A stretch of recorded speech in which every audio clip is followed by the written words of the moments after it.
늙어서 자식 나 신경 안 쓰고 자기네들 나름대로 잘 살게 도와주는 게 어떻게 하는 거예요? 자식 도와주는 거예요. 그러니까 지금 누구한테 잘해주는 게, 나한테 잘해주는 게 누구 도와주는 거야? 자식 도와주는 거예요. 그래서 여러분들 이제 자신을 위해서 사세요. 옛날에 40살, 50살까지 살 때는요, 자식 위해서 살아도 돼요. 왜? 내가 그냥 대충 살다가 적당히 알아서 죽어주니까.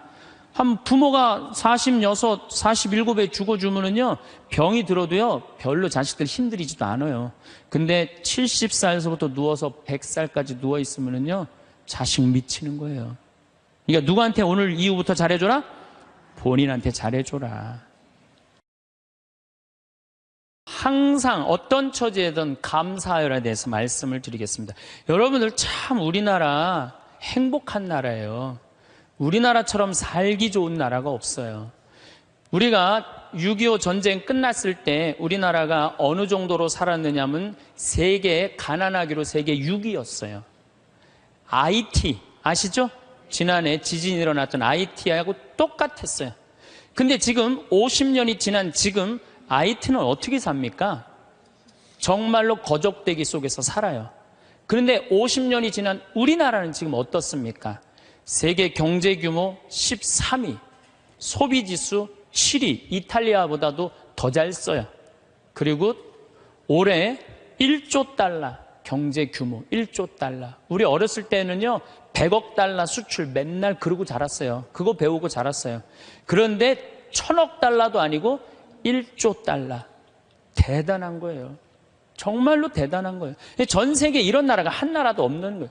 원조 받는 나라에서 원조 해주는 나라. 그래서 제가 이 대단한 사람들이 모여 살아갖고 우리나라 이름이 대한민국이라고 그런 거예요. 대한민국이라고. 여러분들 제가 얼마 전에 서안이라는 데를 다녀왔어요. 진시황 묘 있는데. 근데 그 진시황을 끌던 마차가요. 말이 4마리야. 4마리. 그 대단한 진시황을 끌고 가는 마차가 말이 4마리예요. 여기 정조 임금이 아버지 육릉에 갈 때 여기서 말 몇 마리 끌고 왔는지 알아요? 전체 행렬이 120마리도 채 안 됐어요. 근데 여러분들이 지금 2000cc 차를 타고 지금 여기 성당에 오셨다면 여러분은 말 몇 마리를 끌고 온 거냐면 150마리를 끌고 온 거예요. 말 150마리를 끌고 온 거예요. 우리가 얼마나 많은 걸 지금 누리고 살고 있는데 그걸 몰라요. 옛날에 왕은요, 여름에 얼음 좀 먹고 싶으면은 동빙고, 서빙고 막 뛰어가서 그냥 막 얼음 갖다 바쳤어요. 근데 우리는 집집마다 냉장고에서 열면 얼음 다 있어요. 동빙고, 서빙고 다 있어요. 옛날에 진시황보다, 옛날에 정조임금보다 우리가 훨씬 더 잘 사는 거예요. 그런데도 지금 감사하지 못하고 있다? 이건 정신적인 병이 들어있는 거예요. 짧은 시간 내에 남들은 100년 역사가 넘는데 우리는 겨우 30년, 40년 됐는데도요. 세계 4위 시장이에요. 4위 시장. 대단한 거예요. 텔레비전 잘 만들어요? 못 만들어요? 잘 만들어요. 2009년 기준으로 미국 LED 텔레비전 시장 90%가 한국 텔레비예요. 유럽에서는 뭐 내가 2004년인가 5년 갔을 때 이미 우리나라 LG가 거기 1위. 참 잘 만들어요. 파나소닉이라는 일본 텔레비전 회사가요, 한 달 전에 손들었어요. 텔레비 사업을 포기했어요. 뭐라고 포기했느냐면 우리는 삼성, LG 텔레비 따라갈 수가 없다.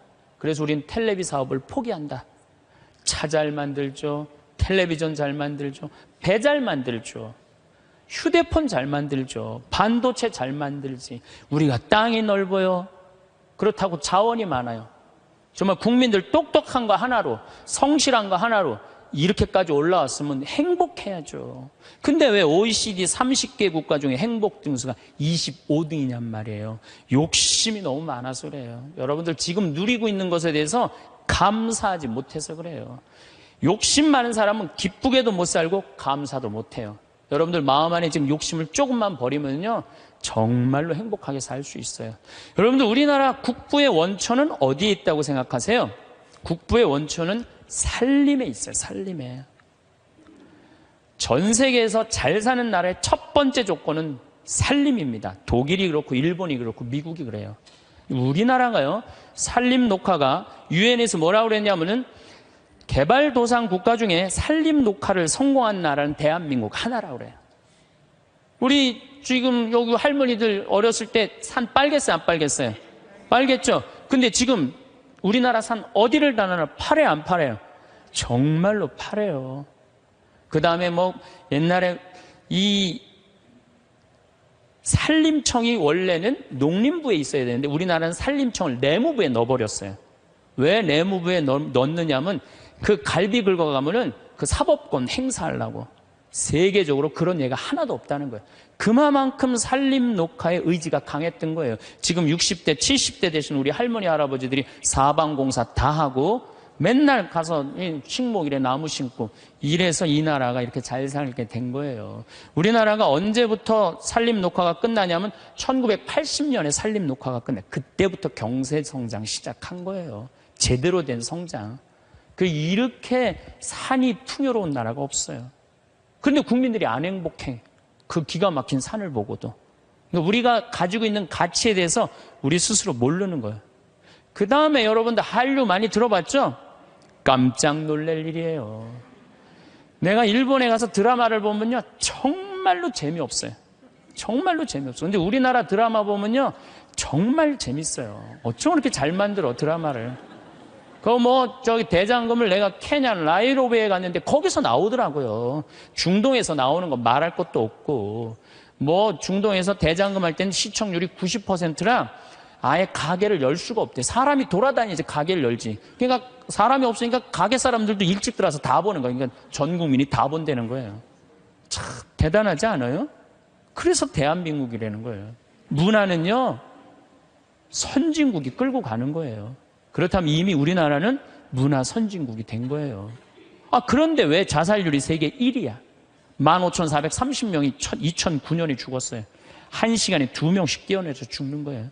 이게 국민들이요, 돈도 많이 생겼고 문화도 높은데요, 정신적인 수준이 행복감, 만족감이 떨어지는 거예요. 이제 만족하고 살아야 되거든요. 근데 우리는 아직도 무슨 병이 들어있어? 1등병이 들어있는 거야. 아직도 1등병이 들어있는 거야. 아니, 나는 전교 1등은 들어봐도 전국 1등 하라고 아들 때리는 건 난 그게 이해가 안 가는 거예요. 전교 1등이라는 것도 꿈도 못 꾸는데 전국 1등을 안 한다고 아들을 야구 방망이로 때리고 골프채로 때리고, 이게 우리의 불행이에요. 여러분들 1등 한다고 행복해요? 출세한다고 행복해요? 여러분들 요즘 텔레비전 보면요, 다 감옥 가는 사람들이요, 출세하고 돈 많고 1등 하는 사람 다 감옥 가요. 그렇지 않아요? 여러분들은 감옥 가고 싶어도 보내주지도 않아요. 여러분 감옥 가고 싶어 보내주지도 않아. 출세한 사람들이 고통을 겪는 거예요. 제일 행복한 사람은요, 1 더하기는 2다. 하루하루를 성실하게 사는 사람, 나쁜 짓 안 하고 도둑질 안 하고 사기 안 치고 그리고 성실하게 사는 사람이 매일 일 끝나고 성당에 와서 평일미사하고 저녁에 갖고 성서 읽고 그리고 주무시는 분들이 제일 행복한 분들이에요. 5,000년 역사상 지금처럼 대한민국이 국부가 정말로 탄탄한 적은 없었어요. 요즘 제가 너무너무 대한민국에 대해서 전 자랑스러워요. 강의 외국을 나가면서 또 여기저기 여행 다니면서 환경 문제 때문에 좀 다니면서 내 나라가 너무너무 나는 우리 수원교구에 그 수원교구 대리구장 신부님이라고 있어요. 최재용 신부님이 정말 기가 막힌 말씀을 하시더라고요. 어떤 말씀을 하시냐면은 우리 이제 신부들이 이제 서품식 때 신부들이 한 30명 나오니까 서품 시간이 2시간, 3시간 길어지니까 신부들이 짜증을 부리니까 신부님이 이런 말씀을 하시더라고요. 나는 말이야, 이 고속도로에 차가 막혀 있으면 가슴이 너무 터질 듯한 기쁘대요. 터질 듯하게. 무슨 소리냐 그랬더니 자기 어렸을 땐 차 구경하기 하루에 한 대도 구경 못 했다는 거예요. 한 대도 구경 못 했는데 지금은 그 차가 너무 많아갖고 이게 그냥 꽉 차 있으면요, 내 나라가 이렇게 잘 살게 됐구나. 터질 듯 하다는 거예요. 그러면서 신부님 말씀이 서품식 옛날에 신부 하나 둘 나오는데 지금 30명씩 나오는데 그 줄 서서 가는 거 보면 가슴이 터질 듯 하다는 거예요. 그 터질 듯한 거랑 우리나라 자동차 터질 듯한 거랑 똑같다는 거예요. 그 말씀 들어보니까요, 정말로 맞는 말씀이에요. 이렇게 정말로 행복한 나라에서 국민들이 왜 감사하지 못하느냐고요. 하나 아쉬운 게 있다면은 우리나라가 다 잘 나가요. 근데 제가 환경운동하는 신부로서 제일 걱정되는 건 뭐냐면 식량이에요, 식량. 뭐 FTA가 어떻게 되는지 난 잘 모르겠어요. 그렇지만은 역사적으로 대왕 칭호를 듣는 사람들은요, 국민들 배 안 굶겨요. 식량 자급률 높여요. 세종대왕이 그랬어요. 세종대왕이 뭐라 그러냐면 백성은 밥을 하늘로 삼고 나라는 백성을 하늘로 삼는다고 그랬어요. 먹는 게 굉장히 중요합니다. 먹는 걸 무시하는 임금은요, 성군이 될 수가 없어요. 그래갖고 이 세종대왕이 뭘 했느냐면은 추구기. 이거 다 농사 때문에 한 거예요. 해시계. 이것도 다 농사 때문에 한 거예요. 27%의 백성이 굶어 죽었어요. 세종대왕 때. 근데 세종대왕 때 그거를 해결을 한 거예요. 정조 임금은 수원 소호에다가 인공 호수를 만들었어요. 그래갖고 제발 우리 백성들 안 굶긴다고 어떻게? 안 굶긴다고 뭐를 했느냐면은 거기 연구소를 했어요. 그래서 여러분들 농촌진흥청이 왜 지금 수원 소호에 가 있는 줄 알아요? 그 세종대왕의 전통을 이어받는다고. 근데 지금 우리나라가 식량 자급률이 27%밖에 안 돼요. 그런데 이번에 FTA를 통해서 더 포기하겠다는 거예요. 우리가 쌓아놓은 거 하루아침에 무너지는 건 식량이에요, 식량. 그래서 이 식량 문제만 우리 국민들이 정말 의식을 갖고 해결해 나갈 수 있다면 대한민국은 앞으로 세계 4위, 3위까지 올라갈 수 있어요. 그 다음에 또 하나 잘해야 되는 거, 국회의원들. 제발 좀 싸우지 좀 않았으면 좋겠어요. 응? 이 예산안 처리를 한 번도 제때 처리한 적이 없어. 올해도 그냥 넘어가고 있어요. 국민들은 너무 잘하는데, 국민들은 너무 대단한데, 우리 국회는 세계 5대 최대 최악의 국회라고 선정이 됐으니 이게 참 안타까운 거죠. 내가 여의도 와서 강의해서 하는 소리에 저기다 대고 지금. 예. 그래서 우리는 정말로 이제 감사하면서 살아야 된다. 감사하는 사람은요, 행복할 수 있어요. 그렇다면은 우리가 이제 어떻게 하면 행복하게 살 수 있느냐? 그걸 말씀을 드리겠습니다. 우리가 성모님한테 은총이 가득하신 마리아여, 그러죠? 여러분, 은총이 가득한 게 뭐죠? 내가 성당을 한 10년을 졌는데, 성당을 짓는다고 저녁에 삽자루를 쥐고 계속 삽질을 하고 있는데 기운이 안 나. 근데 형제 하나가 와갖고 딱 넥타이를 부르고 삽을 딱 잡으면요, 내가 기분이 너무 좋아요. 그 형제는 무슨 형제예요? 은총이 가득한 형제. 근데 우리는 성모님한테 은총이 가득한 마리아라고 그래. 성모님은 왜 은총이 가득하냐? 천사가 나타나갖고 마리아, 아이를 가질 것이다. 성모님의 첫째 반응은 그 말뜻이 무슨 말뜻일까? 곰곰이 생각해요. 은총 가득할 수 있는 사람은 첫 번째 조건은 곰곰이 생각하는 거. 내 인생이 어떻게 될까? 내가 천연대 아이를 가지면은 내가 이 아이랑 같이 돌에 맞아 죽지는 않을까? 요셉, 남편한테는 어떻게 해야 되나? 곰곰이 생각을 했어요. 자기 인생에 대해서. 여러분들은 이제 여기 지금 60살 되신 분들은 100살까지 살 것이고, 50살 되신 분들은 110살까지 살 것이고, 40살 되신 분들은 120살까지 살 거야. 그럼 나는 이제 자식 다 키우고 60살서부터 120살까지 뭐하고 살 거냐? 곰곰이 생각해야 돼. 만약에 곰곰이 생각 안 하는 사람은 은총 가득하게 살 수가 없어요. 저는 신학생 때 이런 생각을 했어요. 우리가 지금 성당 건물 짓는 것만 중요한 게 아니다. 앞으로 주 5일제가 되면은 교우들은 바깥으로 나간다. 2만 달러가 넘으면 거의 선진국이 예를 들어보면 전부 주일미사 안 하고 다 놀러 나간다. 그렇다면 이제는 교회는 도시에다가 건물을 짓는 게 중요한 게 아니고 자연 안에다가 교우들이 와서 기도하고 쉴 수 있는 데를 만들어야 된다. 난 그 신학생 때 곰곰이 생각했어요. 그 신부 되자마자 내가 땅 보러 다녔어요. 돈 한 푼도 없는데도 30억짜리, 40억짜리 막 땅 보러 다녔어요. 근데 마침 교구에서 땅이 있고 선배 우리 김창린 신부님이 도와주셔서 내가 32살 때부터 필립보 생태마을을 꾸미기 시작했어요. 내 사제생활 20년 동안을 거의 그걸 다 한 거예요. 그랬더니 우리 주교님께서 황 신부 그 평창도 중요하지만 여주의 땅이 15만 평이 있으니 그걸 개발해봐라. 그래서 내가 지금 그거 개발 전담 신부예요. 그런데 평창은 15,000평인데 여주는 15만 평에. 내가 이제 그거를 이제 꾸밀려고 그러면은 내가 또 한 20년은 또 그냥 흘러가겠어요. 너무너무 바쁘게. 나는 20년 동안 할 일이 있어요. 나는 늙어도 걱정 없어요. 할 일이 있으니까. 그랬더니 주교님이 또 한 번은 부르시더니 용인에 대대리에 5만 평이 있으니 그것도 개발하라는 거야. 나는 80살까지 할 일이 있는 거야, 나는. 얼마나 좋아요, 할 일이 있으니까. 근데 저는 제가 하고 싶은 건 아프리카의 생태마을 꾸미는 거예요. 그래갖고 지금 말라이 김청자 선생 가 있는데, 우리 한상호 신부님, 우리 또 수원교구 신부들 가 있는데 내가 관심 많아요. 그래서 나름대로 지금 준비를 하고 있어요. 그래서 내가 아프리카의 생태마을 꾸미려고 생각을 해보면은 100살까지 할 일이 있는 것 같아, 100살까지. 그리고 이제 대한민국을 나는 전체로 생태마을을 꾸미고 싶은 게 꿈이에요. 그래서 우리나라에 한 40개 생태마을을 꾸미고 싶어요. 그럼 난 120살까지 할 일이 있는 거야. 늙어서 할 일이 기다리고 있다. 이거 행복한 거예요. 여러분들 만약에 내가 60살에서부터 120살까지 아무것도 할 일이 없다. 그건 사는 게 저주예요. 오래 사는 게 저주예요. 여러분들 오늘 이후에 계획을 한번 짜보세요. 나는 60살에 뭘 할 거고, 70살에 뭘 할 거고, 80살에 뭘 할 거고, 90살에 뭘 할 거고, 100살에 뭐 할 거다. 신부님 언제 살지도 모르는데 그 사람처럼 바보가 없어요. 죽을 때 죽더라도 계획은 가져야죠. 계획이 이씨 살다가 죽는 사람이랑 계획 없이 그냥 대책 없이 100살까지 사는 사람이랑은 삶의 질이 틀린 거예요. 그래서 여러분들 이제 행복하게 살려면은 그런 생각을 곰곰해라. 두 번째, 내가 행복하려면 뭐 해야 되냐면 운동해야 돼. 아프면 안 돼요. 100살까지 살면서요, 이제는 죽지도 못해요. 죽을 만하면 살려갖고 오고, 죽을 만하면 살려갖고 와서 죽지도 못해요, 이제. 의술이 좋아갖고 죽지도 못해요. 그럼 귀양 앞으로 50년 살 거 어떻게 사는 게 좋을까요? 건강하게 사는 게 좋은 거죠. 그래서 여기 지금 대충 연령층을 보니까 50, 60대들이 많으세요. 여러분들 대개 50, 60년 더 살아요.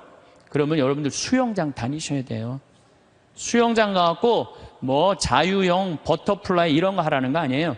수영장 걸어왔다 10분 왔다 갔다만 하면요, 산에 2시간 올라갔다 온 효과가 난대요.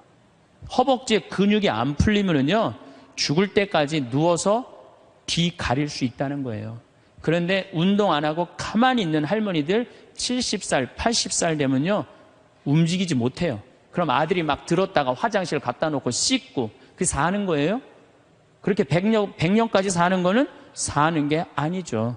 그리고 여러분들 이제 한 70, 80대 갖고 이제 똥을 좀 싸기 시작하면요, 여러분들 어디 위에 누워서 자느냐면 비닐 위에 누워서 자요. 이불을 맨날 빨 수 없잖아요. 그러니까 두꺼운 비닐로 깐다고요. 그럼 거기서 이제 똥 싸면 이제 그거 딱 꺼내고 거기 또 뉘우고 똥 싸면 또 뉘우고 그러는 거예요. 그렇게 살기 싫으면 어떻게 해야 돼요? 운동해야 돼. 수영장 다니. 무슨 돈으로? 집 잡혀서. 여러분들, 자식들한테 재산을 물려준다고 자식을 사랑하는 길이 아니에요. 늙어서 자식 나 신경 안 쓰고 자기네들 나름대로 잘 살게 도와주는 게 어떻게 하는 거예요? 자식 도와주는 거예요. 그러니까 지금 누구한테 잘해주는 게, 나한테 잘해주는 게 누구 도와주는 거야? 자식 도와주는 거예요. 그래서 여러분들 이제 자신을 위해서 사세요. 옛날에 40살, 50살까지 살 때는요, 자식 위해서 살아도 돼요. 왜? 내가 그냥 대충 살다가 적당히 알아서 죽어주니까. 한 부모가 46, 47에 죽어주면은요, 병이 들어도요, 별로 자식들 힘들이지도 않아요. 근데 70살에서부터 누워서 100살까지 누워있으면은요, 자식 미치는 거예요. 그러니까 누구한테 오늘 이후부터 잘해줘라? 본인한테 잘해줘라. 그 다음, 이제 100살까지 사는 세상에는 친구가 중요해요. 친구가. 1살서부터 50살까지 살 때는 자식, 남편, 아내, 이게 전부예요. 근데 50살서부터 100살까지는요, 자식은 떠나고 누구하고만 살아? 아내하고만 살아요. 남편하고만 살아요. 그 아내, 남편 이러고 둘이서 50년 동안 쳐다보고 있으면은요, 미쳐요. 친구는 이제 나이를 따지면 안 돼요. 친구. 난 제일 친한 친구가 86살이에요. 86살. 그럼 말씀드렸잖아요. 우리 생태마을 꾸며준 신부님. 얼마나 나한테는 소중한 친구예요. 그래서 나는 그분 지금 우리 생태마을에 내가 집 져놓고 같이 모시고 살아요. 제가 일주일에 최소한 2-3번은 같이 식사를 해요. 얼마나 좋아요. 86살 되셔갖고 나하고 같이 밥 먹고. 난 또 72살 먹은 친구도 있어요.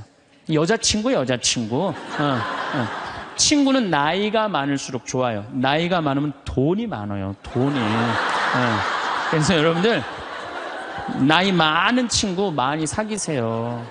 또 나는 또 7살짜리 여자친구도 있어요. 우리 생태마을에 부활절 때 성탄 때마다 꼭 와요. 너무 예뻐요.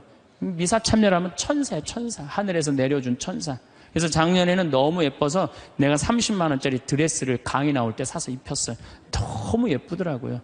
나이를 먹으면요, 입은 다물고요, 주머니는 열으라고 그랬어요. 나도 이제 주머니를 열 나이가 된 거예요.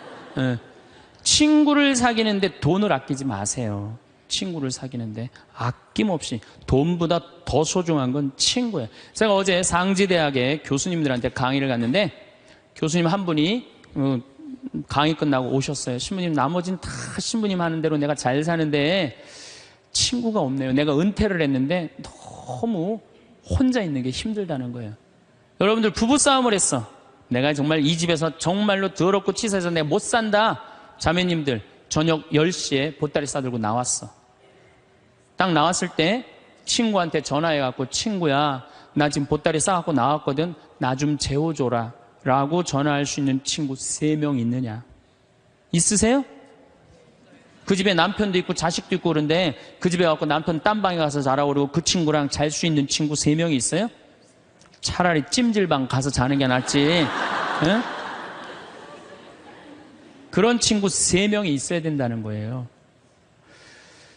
저는 우리 생태마을이 올해도 한 3만 5천 명이 왔어요. 사람들이 왜 이렇게 많이 오느냐고 그래요. 또 주교님들도 그렇게 물어보세요. 이렇게 운영이 잘 되느냐고, 다른 교구 주교님들이. 저는 친구 때문에 그래요. 저는 우리 수원교구 신부가 400명이에요. 그럼 내가 농약 안 친 배추를 해갖고 제일 먼저 김장을 담아갖고 누구한테 보내주느냐? 우리 신부들한테 다 보내줘요. 왜? 신부한테는 신부가 최고 아니에요. 다 보내줘요. 그럼 농약 안 친 배추로 내가 선물로 하는 거예요. 또 청국장 가루, 이거 참 좋거든요. 사나이가 갑바가 있어야지 맞아요. 그리고 내가 하나씩 한 통씩 다 보내줘요. 그러니까 5년 동안 우리 수원교구 신부들은 나한테 매년 뭐 감자, 옥수수, 뭐 된장, 뭐 청국장, 김장 선물로 받는 거예요. 그러니까 1월 달에 주일학교 선생님들이, 신부님, 우리 주일학교 여름에 어디로 보낼까요? 평창. 나한테 얻어먹은 게 얼만데. 레지오 야외 어디로 보낼까요? 평창. 기브 앤드 테이크예요. 나는 친구가 목사님 친구들도 많고 스님 친구들도 많아요. 그래서 그냥 목사님들이 놀러 오라고, 스님들이 저 지리산 스님 꼭 놀러 오라고. 근데 시간이 너무 없는 거야. 나 그 친구들 다 만나러 다니려면 200살 살아도 모자라 지금. 친구가 많은 거는요, 너무너무 할 일이 많은 거예요. 친구들하고는 어울려 지내는 게 얼마나 즐거워요. 그렇죠? 여러분들, 지금부터라도 친구를 사귀세요. 친구는 3가지를 따지면 안 돼요. 나이, 지위, 재산. 이거 다 무시하고, 그 3가지를 무시하고 사람 대 사람으로. 그래서 여러분들, 멘토가 필요한 거. 멘토가 나의 삶에 정신적으로 나를 이끌어줄 수 있는 멘토가 꼭 필요한 거예요. 난 아무도 없다. 그런 사람들이 자살하고 그런 사람들이 험악한 일을 딱 당하는 거죠. 그래서 우리가 이제 100년 사는 인생에는 자식만 전부가 아니고, 남편, 아내가 전부가 아니고, 누가 중요하다? 친구가 아주 중요하다. 자, 또 이제 행복하게 살려면 텔레비 시청을 제발 좀 줄여라. 이 텔레비전이 문제 중에 문제예요. 제가 보기에는 우리 할머니들 가끔 나한테 이래요. 신부님, 잠이 안 와요. 이런 할머니들 아침부터 저녁까지 텔레비전 본 거예요. 텔레비전을 보면 몸의 95%를 쓰지 않는데요. 텔레비전 볼 때 움직이지 않고 가만히 보는 거 아니야. 계속. 그러니까 저녁에 잠 자려고 그러는데 뭘 움직였어요. 피곤해야지 잠이 올 거 아니야. 그게 잠이 안 오는 거예요.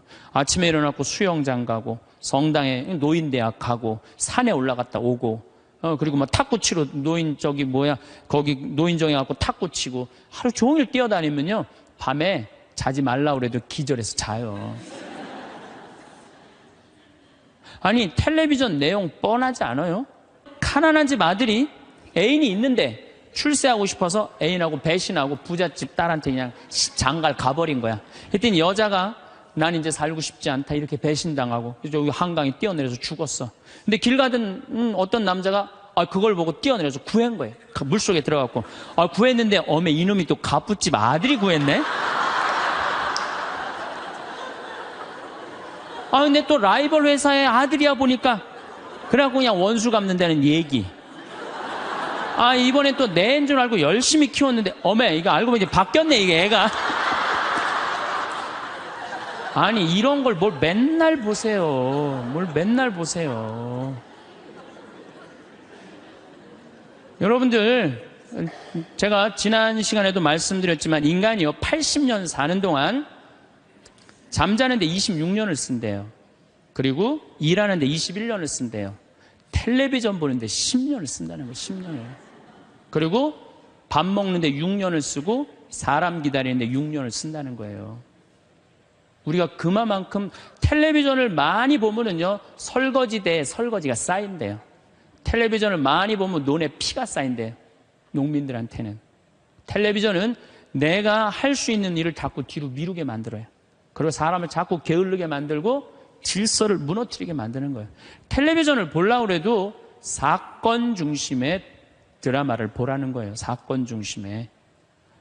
맨날 애정 그런 거 보시지 마시고. 요즘 저는 지금 못 봤는데 지금 2번을 봤어요. 뿌리 깊은 나무라고 세종대왕이 한글 반포하는 과정. 너무 훌륭한 프로그램이에요.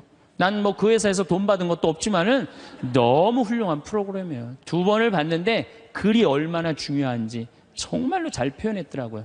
그런 걸 보시라는 거예요. 내셔널 지오그래픽, 히스토리 채널, 평화방송 뭐 이런 거 보라는 거예요. 제 얘기는. 괜히 그냥 이 남편이 그냥 물에 빠져 죽였는데 그냥 또 살아나갖고 점 찍고 나타나갖고 그냥 뭐 이런 거 보시지 마시고.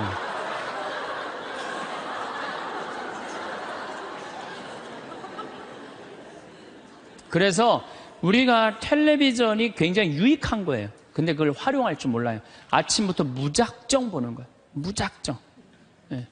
그래서 텔레비전을 많이 보면 치매에 걸릴 확률이 굉장히 높다는 거예요. 움직이지 않으니까. 그래서 여러분들 저한테 많은 분들이 신부님 그렇게 바쁜데 언제 책을 3권이나 쓰시느냐고. 텔레비전만 안 보면 돼요. 텔레비전을 안 보고 4시간 하루에 투자하면은요 1년만 책상에 앉아있으면 책 한 권 나와요. 그 시간 텔레비전 보는 시간인데 그것만 안 보면 책이 한 권 나오는 거예요. 그래서 여러분들도 앞으로 50년 동안 어떻게 텔레비전만 보고 살겠어요. 그래서 이제 100년 사는 인생에 행복하고 싶으면 공부해야 돼. 공부하셔야 돼. 이제는 초등학교 6년 중등고등학교 6년 배워갖고요 60살까지 울고 먹는 거예요.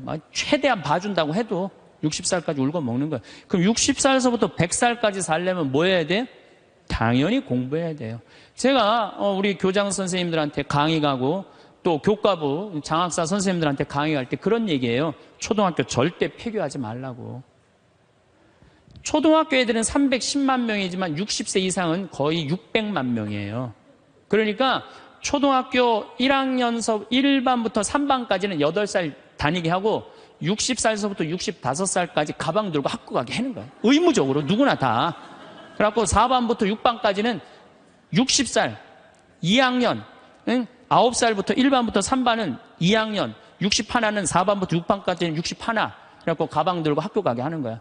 그리고 1반 애들 3반 애들 4반 애들 애들이라니 1반 아이들 4반 늙은 아이들 학교 다니는 아이들 자매 결혼 시켜주는 거예요. 학교 갈 때 데리고 가고 수업 끝나면 집에 갖다 주고. 폭력이 어디 있어요? 폭력이. 그런 거 없어요.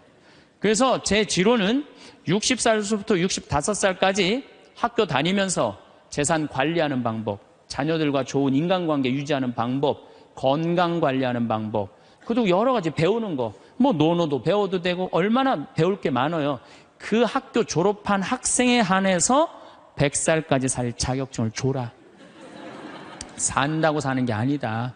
그러니까 여러분들 이제 100년을 행복하게 살려면 어떻게 하셔야 돼요? 공부하셔야 돼요. 내 사는 맛, 사는 멋 저런 거 꼭 사서 읽어보라는 거예요. 꼭 책을 많이 사서 읽어보라는 거예요. 자, 그러고 난 다음에 행복하려면 어떻게 해야 되느냐? 웃어라. 웃으면 여러분들 행복해요. 마릴린 먼로가 뭐라고 그러냐면은 유머가 없는 남자를 상대하는 거는 날감자를 먹는 거와 같다 그래요. 그러니까 여러분들 만약에 남편이 30년 동안 생전 웃긴 소리 한 번도 안 했어. 그럼 여러분들은 30년 동안 날감자만 먹고 산 거예요. 날감자만. 아니 근데 60까지는 괜찮아. 60까지는. 근데 100살까지 생전 웃긴 얘기 안 해. 그럼 거의 100년 동안 날감자만 먹고 산 거예요. 그 사람 행복하겠어요? 안 행복하겠어요? 안 행복해요. 아인슈타인이요. 여러분들 언젠가 한번 봤을 거예요. 혀를 확 내물고 눈을 크게 뜨는 사진 보셨죠? 아인슈타인이 뭐라 그래요? 나의 천재성은 어디에서부터 시작된다? 유머에서부터 시작된다. 유머에서부터. 이탈리아 사람은 하루에 19분을 웃는데요. 독일 사람은 7분을 웃고 한국 사람은 하루에 1분 웃는다는 거예요. 1분 웃는. 그러니까 한국 사람들이 그래서 행복 지수가 떨어지는 거예요. 안 웃어서 행복 지수가 떨어지는 거예요. 여러분들 웃는 게 얼마나 좋으냐면요. 이 웃는 여자들을 보면은요, 이뻐요. 웃는 여자들을 보면 예뻐. 왜 이쁜 줄 아세요? 막 웃으면 장운동이 막 돼. 장운동이 되면 막 소화도 잘 되고 피부가 예뻐. 그럼 피부가 예쁘면 사람들이 예쁘다 그러면 또 웃어 막 웃어. 그럼 또 장운동이 또 돼. 장운동이 되면 또 40이 됐는데 얼굴이 예쁘다 그러면 또 막 웃어. 그럼 또 장운동이 돼. 계속 그 사람이 이쁜 거예요. 계속. 그러니까 이쁜 여자는 이쁠 수밖에 없어요. 왜? 웃어서. 그런데 안 웃는 여자는요, 딱 안 웃어. 그럼 사람들이 말도 안 걸어. 맨날 인상 써. 그러니까 장운동이 안 돼. 소화가 안 되는 거야. 소화가 안 되니까 또 인상을 써. 그러니까 주위에서 인상 쓰니까 피해. 그러니까 피하니까 저거 왜 날 또 피해야지. 그리고 또 인상을 써. 근데 장운동이 또 안 돼. 장운동이 안 되니까 또 인상을 쓰고. 그러니까 계속 인상을 쓰는 거야. 그럼 50살쯤 되면 안 웃은 사람은요, 얼굴에 굵은 주름만 있는 거야. 굵은 주름만. 그래갖고 그냥 얼굴을 보면은요, 이마에 막 칼자국 쫙 나 있고 막 이런데 칼자국 나 있는 거야, 그냥. 그러니까 안 웃는 사람은요, 결국은 웃는 사람이 나타나면 주위에 1m 사람들이 확 모여요. 근데 안 웃는 사람이 딱 나타나면 갑자기 5m 뒤로 사람이 다 물러나요. 그 사람 주위로. 그러니까 나는 매력적인 사람이 되고 싶다. 그럼 웃으면 돼요. 여러분들, 사람은 520개의 근육이 있는데 마라톤을 할 땐 15개가 움직이는데 웃을 땐 230개가 움직인대요. 그러니까 그렇게 좋은 거예요. 여러분들 웃을 때요, 웃는 여자들, 웃는 남자들은 목 디스크도 안 걸려요. 왜 안 걸리는 줄 아세요? 웃으면서 계속 이러는데 목 디스크가 걸리겠어요? 어떤 사람들이 목 디스크 그냥 이러고 인상 쓰고 있는 사람, 이런 사람이 목 디스크 걸리는 거예요. 네. 웃는 게 정말로 중요한 거예요. 그래서 좀 유머를 좀 해라. 내가 전 시간에 유머 그거 하나 했죠. 예, 재미난 거 하나 했죠. 기억 안 나세요? 지금 또 재미난 유머 하나 할게요. 2개 할게요. 2개. 이 토끼의 집념이라는 유머예요. 이제까지는 강의고 지금은 유머예요. 토끼가 하루는 약국에 딱 들러갖고 아저씨 당근 있어요? 딱 그랬어요. 그때 약사가 토끼가 약국에서 당근을 찾으니까 기분이 나쁘단 말이에요. 약국엔 당근 없다 딱 그랬어요. 알았어요. 그리고 갔어요. 다음날 또 토끼가 또 왔어요. 아저씨 당근 있어요? 이놈 새끼 약국이 당근 없다는데 왜 자꾸 찾아오느냐고. 알았어요. 그리고 또 갔어요. 다음날 토끼가 또 왔어요. 아저씨 당근 있어요? 너 한 번만 더 약국에 와서 당근 찾으면 가위로 잘라버린다. 네 귀 딱 그랬어요. 알았어요. 그리고 갔어요. 다음날 토끼가 또 왔어요. 아저씨 가위 있어요? 그러니까 약국에 무슨 가위가 있느냐? 그러니까 이 토끼 하는 말이 아저씨 그럼 당근 있어요? 그러더래요.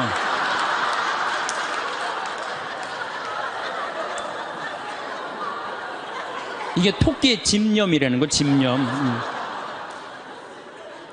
내가 유머를 한두 개는 좀 알아갖고 유머를 하는 건 상당히 여유로운 거예요. 또 하나 재미난 얘기 해드릴게요. 이 숫자 2.5가 3한테 정말로 깍듯이 인사를 하는 거예요. 형님 안녕하셨습니까? 3이 너무 기분 좋은 거예요. 겨우 0.5밖에 차이가 안 나는데도 깍듯이 인사를 하니까 그냥 늘 그렇게 깍듯이 하는데 어느 날 갑자기 2.5가 딱 오더니 야 3 일로 와봐 딱 그러는 거예요. 깜짝 놀란 이놈이 미쳤나? 너 미쳤냐? 그러니까 왜? 나 지금 점 빼고 왔는데 너 왜 그러냐? 딱 그러더래요.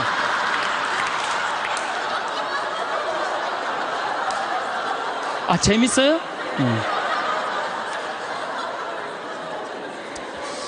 우리가 살면서 유머라는 것은 분위기를 굉장히 부드럽게 만들어줘요. 그래서 여러분들 좀 삶에 여유가 있는 사람, 이런 사람들이 유머를 잘 할 수가 있는 거예요. 그러면 집안 분위기도 좋고 온 집안이 인상을 쓰고 있어 봐요. 그거 좋겠어요. 그래서 항상 웃어라. 행복하고 싶으면. 그리고 귀양 100년 사는 거 웃으면서 살면 좋지 않겠어요? 네. 웃는 사람. 그래서 일소라고 그러는 거예요. 한 번 화내면 한 번 늙고 한 번 웃으면 한 번 젊어진다. 그게 장운동 때문에 그런 거예요. 장운동 때문에. 그래서 여러분들 행복하게 살고 싶으면 어떻게 하시면 돼요? 웃으시면 돼요. 자, 맨 마지막으로 제 모든 강의의 결론입니다. 자기한테 잘해줘라. 우리는 너무 자기 자신한테 함부로 대한다. 작년 2월달에 우리 생태마을에 대장암이 걸린 교회 다니는 자매가 하나 왔어요. 우리가 뭐 그때 암 환자들이 한 10명 있었는데 뭐 마리아, 데레사, 루시아 그러니까 하루 나한테 오더니 신부님 나도 본명 하나만 달라는 거, 세례명 하나만. 그 이제 그렇게 부르니까 좀 세례명이 부러웠나 봐요. 뭐 돈 드는 것도 아니니까 요한나 이거 가지라고 줬어요 내가. 공짜인데 뭐 요한나가 됐어 이 자매가. 요한나가 됐는데 우리 생태마을에 작년에 암 환자가 한 10분 정도 있었는데 정말로 서로 마음이 맞는 거예요. 같은 병이 걸려 있으니까 서로 위로가 되고 정말 형제같이. 매일 이 곤드레 밥 먹으러 다니고 꿩만두 먹으러 다니고 막국수 먹으러 다니고 산채 비빔밥 먹으러 다니고 회 먹으러 다니고 또 북한에서 또 저기 그 조개 그거 아주 좋은 거 그것도 수입해다가 그것도 우리끼리 또 해서 먹고 작년에는 정말로 즐겁게 살았어요. 그런데 이 자매가 3월 말이 됐는데 뼈까지 다 전이가 된 거예요. 근데 암 환자가 뼈까지 전이가 되면 누워서 못 자요. 아파서. 앉아서 잔 거지. 다음날 성당 마당에서 날 만났어요. 날 또 꼭 끌어안더니 신부님 나 아무래도 죽을 것 같아요. 그런데 내가 여기 와갖고 3개월 동안 살면서 사는 게 이렇게 즐거운 건지 처음 알았대요. 아니 3,000원짜리 곤드레 밥을 먹으러 가도 이렇게 맛있고 즐거운 건 처음이래. 이렇게 같은 마음 통하는 우리 환자들이랑 환우들이랑 같이 먹어서 너무너무 행복했다는 거예요. 그런데 내 인생 48년을 돌아보면 행복했던 순간이 한 번도 없다는 거예요. 자기는 딸한테 하나도 안 미안하대요. 딸 자기가 빌딩 청소하고 대학까지 졸업시켰다는 거예요. 남편한테도 하나도 안 미안하대. 자기 3개월 동안 와 있는 동안 한 번도 안 와봤다는 거예요. 근데 누구한테 미안하냐면 자기 자신한테 너무너무 미안하다는 거예요. 그리고 내 어깨에 눈물을 뚝뚝 흘리고 이 자매는 일주일 만에 세상을 떠났어요. 자, 여러분들은 지금 여기 지금 50, 60까지 사신 여러분들 열심히 살지 않으셨어요? 지금까지 그렇지 않아요? 그리고 또 이 우중충한 날 강의 듣겠다고 여기 오신 여러분들은 무조건 열심히 사신 분들이에요. 그럼 여러분들은 지금 누구한테 제일 잘해줘야 되느냐면은 본인한테 제일 잘해줘야 돼요. 나는 본당 신부 10년 할 동안 교우들이 정말로 잘해줬어요. 뭐 애 생기면 애 생겼다고 밥 사주고 애 낳으면 애 낳았다고 밥 사주고 뭐 그냥 정말로 그냥 건수가 얼마나 많은지 몰라요. 근데 내가 강원도 평창에 농사지로 딱 들어갔는데 사람이 아무도 없는 거예요. 나 밥 사주는 사람이 아무도 없는 거예요. 그리고 그냥 밤에 나오면 얼마나 깜깜한지 내 다리가 안 보여요. 다리가 보여야지 어딜 돌아다니까. 몸만 보여 몸만. 강시 떠도 둥둥둥둥 떠다니는 강시 떠다니는 것처럼. 밥 사주는 사람도 없고 갈비 먹고 싶은데. 근데 난 갈비 먹고 싶으면 뭐라 그러냐면은 창현아 갈비 먹고 싶냐? 가자 내가 사줄게. 난 나한테 내가 사줘요. 내가 또 회 먹고 싶으면은 창현아 회 먹고 싶냐? 가자 내가 사줄게. 난 나한테 내가 사줘요. 나는 나한테 내가 사주니까 남한테 원망 안 해요. 왜? 내가 즐겁게 먹으니까. 근데 여기 있는 우리 많은 자매님들 자기 돈으로 사 먹을 생각은 안 하고 아들이 사줄래나 남편이 사줄래나 1년 전에도 안 사주더니 또 안 사주네 이러고 그냥 맨날 청승을 떨면은요 알아주는 사람 아무도 없다고. 그리고 여러분들 100년 동안 살 동안 여러분들 행복을 이웃이 챙겨줄 수 있을까요? 남편이 100년 동안 챙겨줄 수 있어요? 자식이 100년 동안 챙겨줄 수 있어요? 행복은 누가 챙기는 거냐면 내가 챙기는 거예요. 내가 나한테 행복할 수 있도록 해줘야 돼요. 근데 그냥 자기한테는 잘해줄 생각을 안 하고 남이 나한테 안 해줄까 이것만 계속 바라고 있으면 그런 여자들이 복장 터지는 여자들이에요. 그런 여자들이. 이제는 행복의 주인공은 누구다? 나다. 옷도 좀 사 입으세요. 옷도. 뭐 자기가 무슨 군인이야. 철모 쓰고 그냥 1년 내내 딱 그냥 바뀌지 않는 옷 입고 돌아다니면요, 집에서 왔다 갔다 하면요, 이 전부 다 심란해요. 저는 지난 여름에 40일 동안 미국 LA 쪽에 순회 강연 가기 전에 서울 모본당에 강의를 갔는데 강사를 많이 줬어요. 마침 또 그냥 양복이 좀 안 맞아요. 살이 좀 쭉 한 10kg가 빠져갖고. 그래갖고 양복을 좀 사 입어야 되겠다. 그래서 문정 아울렛에 가갖고 내가 양복 사 입고 갔어요. 참 우리나라 옷도 잘 만들어요. 내가 50만 원어치를 옷을 샀는데 양복 2벌, 바지 2개, 50만 원인데 그렇게 사 입고 갔어요. 그럼 미국 이제 강의를 갔더니 교우들이 그러는 거예요. 신부님 양복 너무너무 멋있다는 거, 메이커냐는 거예요. 아니라고, 나 이거 내 돈으로 내가 아울렛 가서 내가 사 입고 왔다고. 내가 사 입어야죠. 옷도 마음에 드는 거예요. 여러분들도 10만 원짜리 들었다가 너무 비싸다 그러고 만 원짜리 줍지 마세요. 작년 영명축일에 우리 어머니가 너무 이쁜 옷을 입고 왔어요. 평창으로. 그래서 내가 어머니한테 물어봤어요. 어머니 아들이 사줬냐 딸이 사줬냐 그랬더니 어머니 하시는 말씀이 사주긴 누가 사주느냐고, 방송 보니까 신부님이 늙어서 옷 사 입고 싶으면 지 돈으로 사 입으라 그래서 내 돈으로 사 입었다는 거야. 내 돈으로. 근데 이 노인네가 150만 원짜리 사 입고 온 거예요. 근데 내가 잘했다고 그랬어요. 왜? 우리 어머니 아버지 자식 내 뒤도 안 돌아보고 키웠어요. 그러면 그 정도 보상받을 자격 충분해요. 난 그거보다 훨씬 더한 것도 받을 수 있다고 생각해요. 자식 위해서 재산 물려준다고 한 푼도 안 쓰고 거지같이 살기를 원하지 않아요. 그런 자식은 없을 거예요. 여러분들도 다 누구 위해서? 여러분 위해서 쓰세요. 그리고 대신 건강하게 사세요. 여행도 다니세요. 우리 어머니 77, 아버지 79때 내가 그랬어요. 어머니 아들이 신부인데 예루살렘은 갔다 와야 되지 않느냐. 아버지 아들이 신부인데 베드로 성전은 갔다 와봐야 되지 않느냐. 같이 갔다 오자. 그랬더니 어머니가 우리 외삼촌이 아주 부자였는데 미국에 작은 외삼촌 만나러 갔다가 거기서 돌아가셨어요. 객사하신 거죠. 그랬더니 어머니 하시는 말씀이 우리 집은 멀리 가면 객사는 전력이 있어서 안 간다는 거예요. 그래서 내가 그랬어요. 자식들이 티켓 다 끊어놨으니까 갈래면 가고 말래면 말아라. 예. 그랬더니 어머니 아버지가 2달 전에 이제 가보니까 손잡고 산에 올라갔다 내려갔다 하더라고요. 길에서 안 죽으려고 체력 보강한다고. 한 달 전에 가보니까 옷 다 사 입고 준비 끝났어. 성지순례를 갔는데 6시에 나오는데 5시 반에 나오는 거예요. 12일 동안 한 군데도 안 빼고 다 다니시는 거예요. 밥 먹으면서 내 손으로 안 하니까 밥도 너무 맛있다고 그냥 먹는 거예요. 그 토요일 날 저녁에 한국에 들어왔어요. 저녁 가족끼리 식사를 하고 저녁에 이제 헤어지고 다음날 아침에 성지순례 간 사람들 전화를 하는데 다 비몽사몽이야. 집에 전화했는데 전화를 안 받는 거예요. 핸드폰도 안 받으시고. 난 두 분이 너무 힘들어서 돌아가셨는 줄 알았어요. 근데 2시에 통화가 됐어요. 아버지 왜 전화를 안 받느냐고. 그러니까 아버지가 자식들 전부 다 약수물 떠다 대주시거든요. 그거 이제 10일 동안 집을 비웠으니까 그 성지순례 끝나고 아침에 일어나고 약수도로 간 거예요. 어머니는 어디 가니까 파마로 간 거예요. 파마로. 나이 80대도 여행 다니는데 아무 문제 없어요. 여러분들 집 잡혀서 다니세요. 네. 제가 저 언젠가 행복 강의 때도 말씀드렸지만 요한 바울 2세 교황님이 돌아가시면서 뭐라고 그랬냐면은 나는 행복합니다. 여러분들도 행복하십시오. 그리고 돌아가셨어요. 이분이 1920년에 태어나셔서 2005년에 돌아가셨어요. 근데 이분이 안 행복할 게 뭐 있어요? 얼굴 잘생겼지, 키 크지, 노래 잘하지. 언어는 11개 언어를 자유자재로 했어요.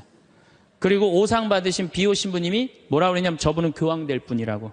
신부 되자마자 주교되고, 주교되자마자 추기경 되고, 추기경 되자마자 교황 됐어요. 1981년에 교황이 돼서 2005년까지 24년 동안 교황 자리에 있었어요. 근데 이분 그렇게 청승 떨면서 안 살았어요. 하고 싶은 대로 하고 살았어요. 얼마나 하고 싶은 대로 하고 살았냐면은 시성식을 2000년 동안 교황청에서만 했거든요. 근데 이분은 뭐라고 그랬냐면 나는 나가서 한다. 누가 교황청에서 하라고 누가 정해놨느냐? 그래갖고 84년에 한국에 오셔서 시성식 하신 거예요. 파격적이시죠.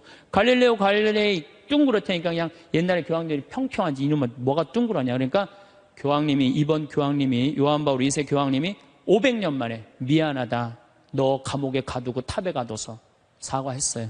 동방교회 파문한 거 철회했어요. 그랬더니 동방교회 수익권 인정해 줬어요. 그리고 102회에 걸쳐서 136개 나라를 순방한 거예요. 거의 24년 동안 교황청에 있은 적이 없어요. 전 세계 돌아다니냐고. 그래서 그분을 평화의 사도라고 그러는 거예요. 하고 싶은 대로 다 하고 돌아가시면서 나는 행복합니다. 여러분들도 행복하십시오. 그리고 돌아가셨단 말이에요. 여러분들도 이제 그만 자식 위해서 희생하세요. 집 잡혀갖고 먹고 싶은 거, 입고 싶은 거, 여행 다니고 싶은 거 다 다니세요. 다 다니고 한 90살 때 이제 죽을 때쯤 통장에 500만 원 딱 남겨놓고 자식들 불러요. 부르고 이렇게 말하세요. 나는 행복했다. 하고 싶은 대로 다 해서. 니네들도 행복해라. 그리고 돌아가셔야 돼요. 제일 내가 가슴 아픈 분들이 어떤 분들이냐면은 한 60살쯤 암이 걸려갖고 인생 돌아보니까 고생만 했단 말이야. 죽을 때 울면서 딸 불러서 엄마처럼 살지 말아라. 그리고 죽는 사람이 제일 가슴 아파요. 여러분들 죽을 때 이렇게 말씀하고 돌아가셔야 돼요. 엄마처럼 살다가 행복하게 살다가 너희들도 마지막 날에 하늘나라에서 다시 만나자. 아버지처럼 행복하게 살다가 어떻게? 마지막에 하늘나라에서 우리 다시 만나자. 그리고 돌아가셔야 돼요. 내가 내 마음 안에 슬픔, 괴로움, 고통, 불행이 꽉 차 있어. 그러면 내가 이웃한테 뭘 나눠줄 것 같아요? 슬픔, 짜증, 원망 이것만 나눠주게 돼 있어요. 근데 내 안에 기쁨이 흘러 넘쳐. 그냥 평화가 너무 흘러 넘쳐. 감사가 흘러 넘쳐. 행복이 흘러 넘쳐. 그런 분들은 이웃한테 뭘 줄 것 같아요? 기쁨, 평화, 그 다음에 구원까지 줄 수 있어요. 그래서 여러분들 돌아가시는 날, 하느님한테 돌아가시는 날, 하느님 정말로 이 세상에 와서 정말 감사합니다. 이렇게 당신 믿고 살아와서 나는 이 세상을 너무너무 행복하게 살았습니다. 그리고 돌아가실 때 꼴까닥 돌아가시라 이거예요. 그래서 여러분들 절대 돌아가시면서 엄마처럼 살지 말아라. 그리고 돌아가시지 말고 엄마처럼 살아라. 그리고 돌아가시고 행복하게 사시다가 가시기를 바라겠습니다. 황창연 신부님 명강에 잘 보셨나요? 황창연 신부님께서 전해주신 요한 바오로 2세 교황님, 나는 행복했습니다. 그러니 여러분도 행복하십시오. 도 좋지만 맨 마지막 말씀 중 엄마처럼 살아라. 나처럼 행복하게 살다가 하늘에서 보자란 말에 정말 뭉클했어요. 우리도 행복하게 남은 시간을 보내보아요. 행복하기 위한 습관 10가지 공유드려요. 행복하기 위한 습관은 각자의 삶에 긍정적인 변화를 가져올 수 있는 중요한 요소입니다. 행복을 증진시키기 위한 습관.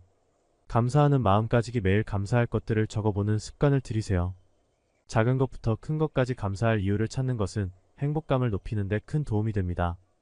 운동하기 규칙적인 신체 활동은 엔도르핀 분비를 촉진시켜 기분을 좋게 하고 스트레스를 줄이는 데 효과적입니다. 긍정적인 생각 키우기. 긍정적인 면을 보려고 노력하고 부정적인 생각을 긍정적으로 전환하는 습관을 들이세요. 건강한 식습관 유지하기. 균형 잡힌 식단은 신체적, 정신적 건강을 모두 개선하는 데 중요합니다. 명상이나 요가 실천하기. 명상이나 요가는 마음을 평온하게 하고 스트레스를 감소시키는 데 도움이 됩니다. 좋은 인간관계 유지하기. 가족과 친구들과의 관계를 중요시하고 정기적으로 소통하는 것은 큰 행복감을 줍니다. 자신에게 친절하게 자신을 비판하는 대신 스스로를 격려하고 인정하는 태도를 가지세요. 목표 설정 및 달성하기. 작은 목표부터 큰 목표까지 설정하고 달성해 나가는 과정에서 성취감을 느낄 수 있습니다. 도움을 주고받기. 다른 사람을 도와주는 행위는 큰 만족감을 줄 수 있습니다. 또한 필요할 때 도움을 받는 것도 중요합니다. 자연과 함께하기. 자연 속에서 시간을 보내는 것은 스트레스를 줄이고 마음의 평안을 찾는 데 도움이 됩니다.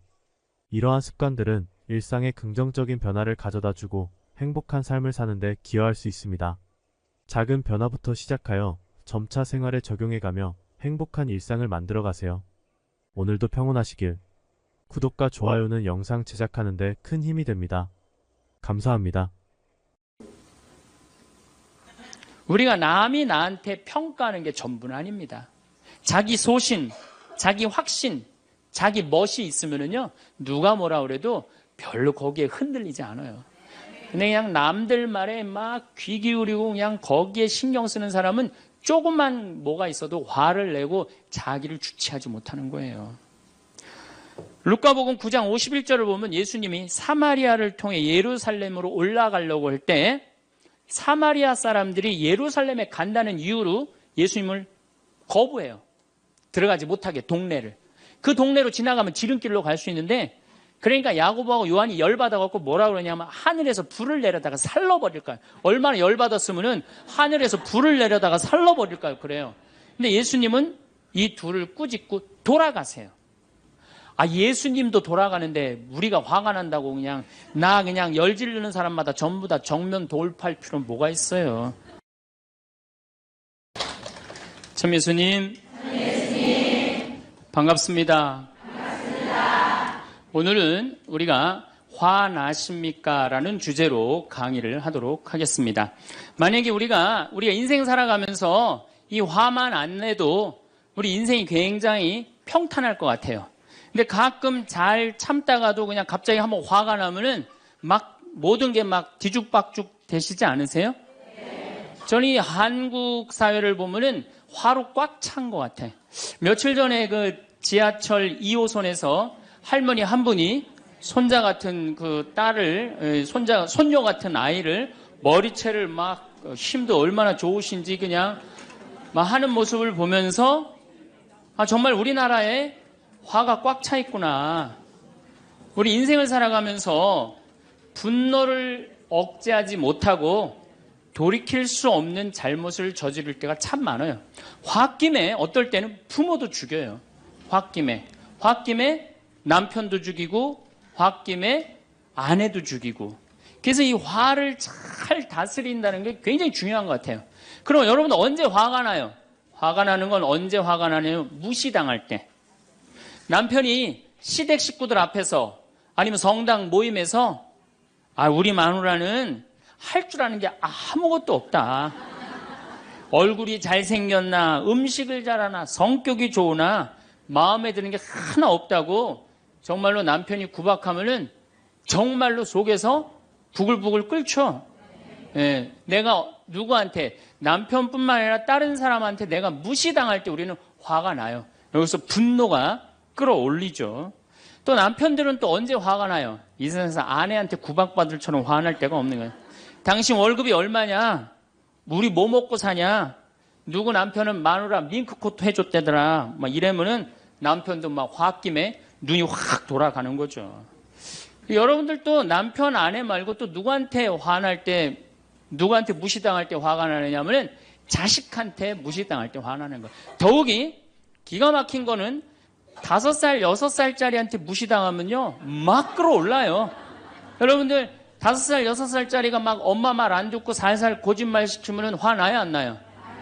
뻔히 이놈이 거짓말 하는 거 아는데도 살살 거짓말 시키면 엄마는 막 화가 나요. 그래갖고 엄마가 막 자백하라고 그러죠. 너 이게 거짓말 아니냐고. 그럼 애는 끝까지 감춰요. 그럼 엄마는 그거 감추는 게 화가 나갖고 애를 막 두들겨 패죠. 근데 사실은 여러분들 그 아이들한테 화나는 거는 애가 문제가 있어서 여러분들 마음 안에 화가 꽉 차 있어서 그래요. 아니 그 5살, 6살짜리가 거짓말하면 얼마나 하겠어요. 그리고 자기가 잘못하면은 거짓말하는 건 인간의 본능이에요. 여러분들 국회의원들 청문회 볼 때 보면 거짓말 해야 안 해요? 장관 후보자들 청문회 할 때 보면 거짓말 해야 안 해요?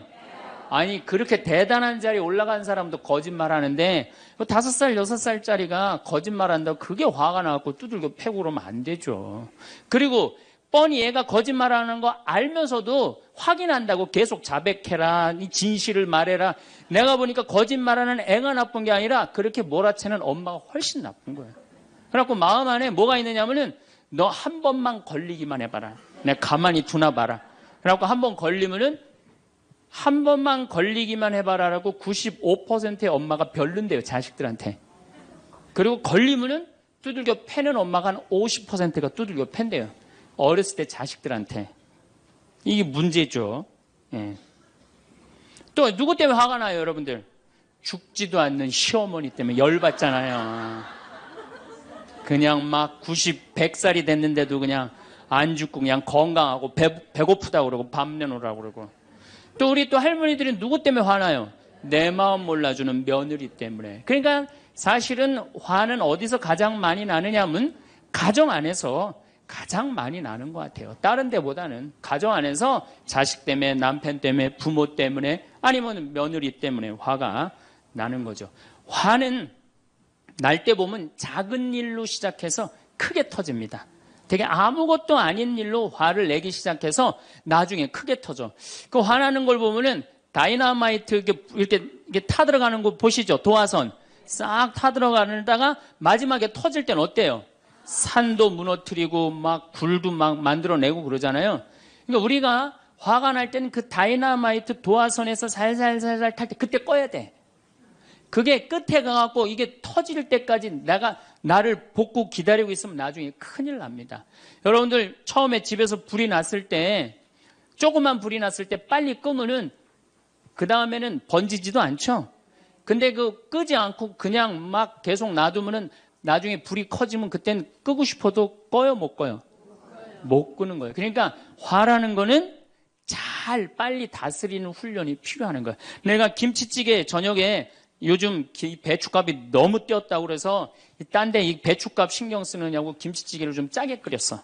근데 남편이 딱 한 숟갈 먹어보니 이놈의 마누라 맨날 끓이는 김치찌개 하나 제대로 못 끓이느냐고. 그럼 부인이 여보 미안해. 요즘 배추 한 폭에 15,000원이래.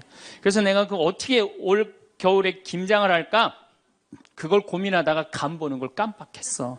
그러니까 오늘은 다른 반찬하고 먹으면 다른 날은 내가 맛있게 해줄게. 이렇게 말하는 마누라는 한 명도 없어요. 당신이나 외식 시켜줘 봤어? 아니 김치찌개가 짠 날도 있고 응? 맛있는 날도 있죠. 어떻게 맨날 당신 입에 딱딱 맞춰서 끓여주느냐고. 그럼 남편이 외식도 못 시켜주고 그래서 좀 미안해갖고 다른 반찬하고 먹으면 다행인데 남편 절대 안 지죠. 너는 맨날 집에서 텔레비전만 보고 해는 일이 뭐 있느냐고. 집안 청소를 제대로 하느냐, 반찬을 맛있게 하느냐.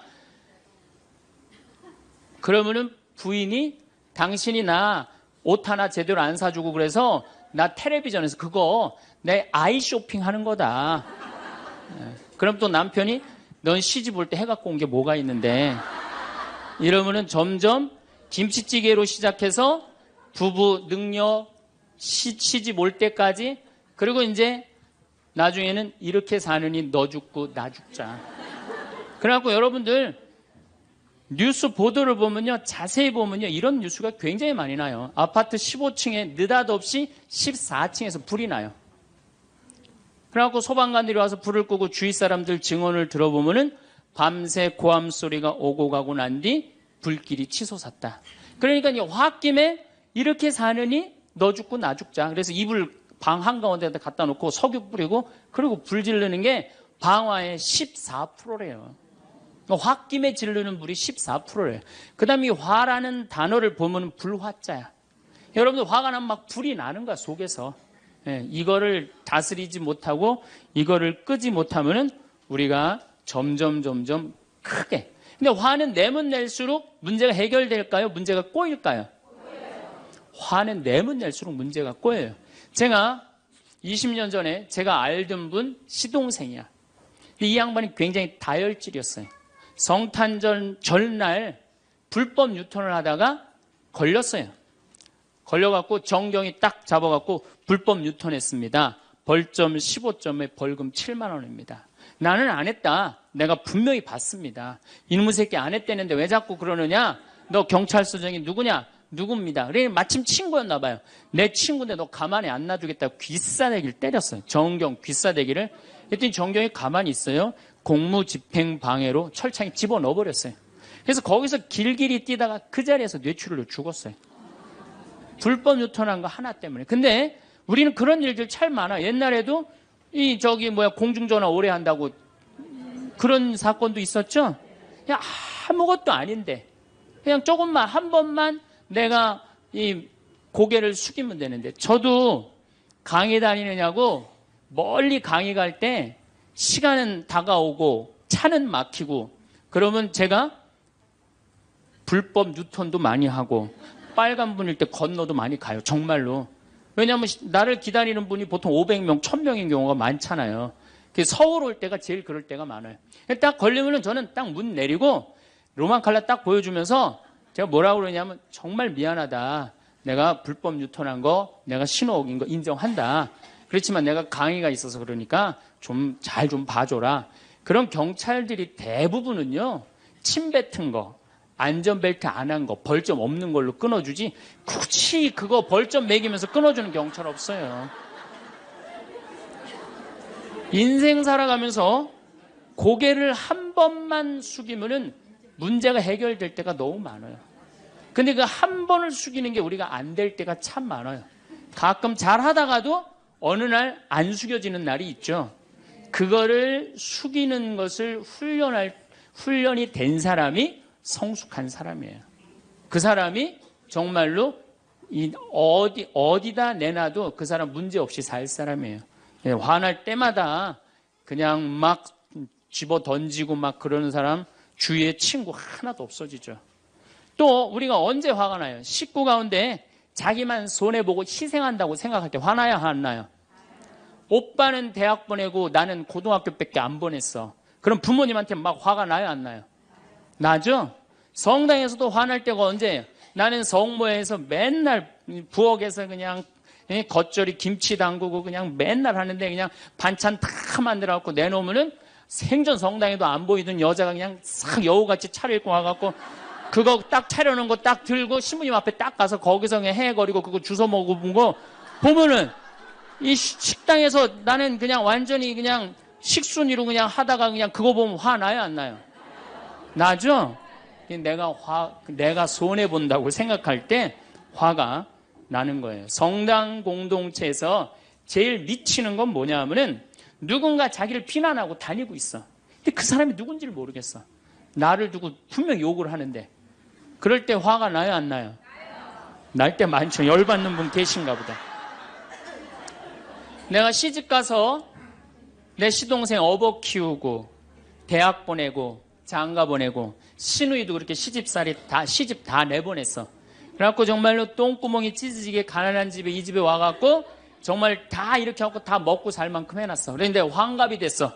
그래갖고 야 내가 시집 와갖고 그렇게 잘해줬는데 내 환갑 때 다이아 반지를 해갖고 올 것이냐 유럽 여행 티켓을 갖고 오실 것이냐 기다리고 있는데 시동생 시누이들이 딱 환갑 때 왔는데 10만 원 봉투에 딱 넣어갖고 왔어.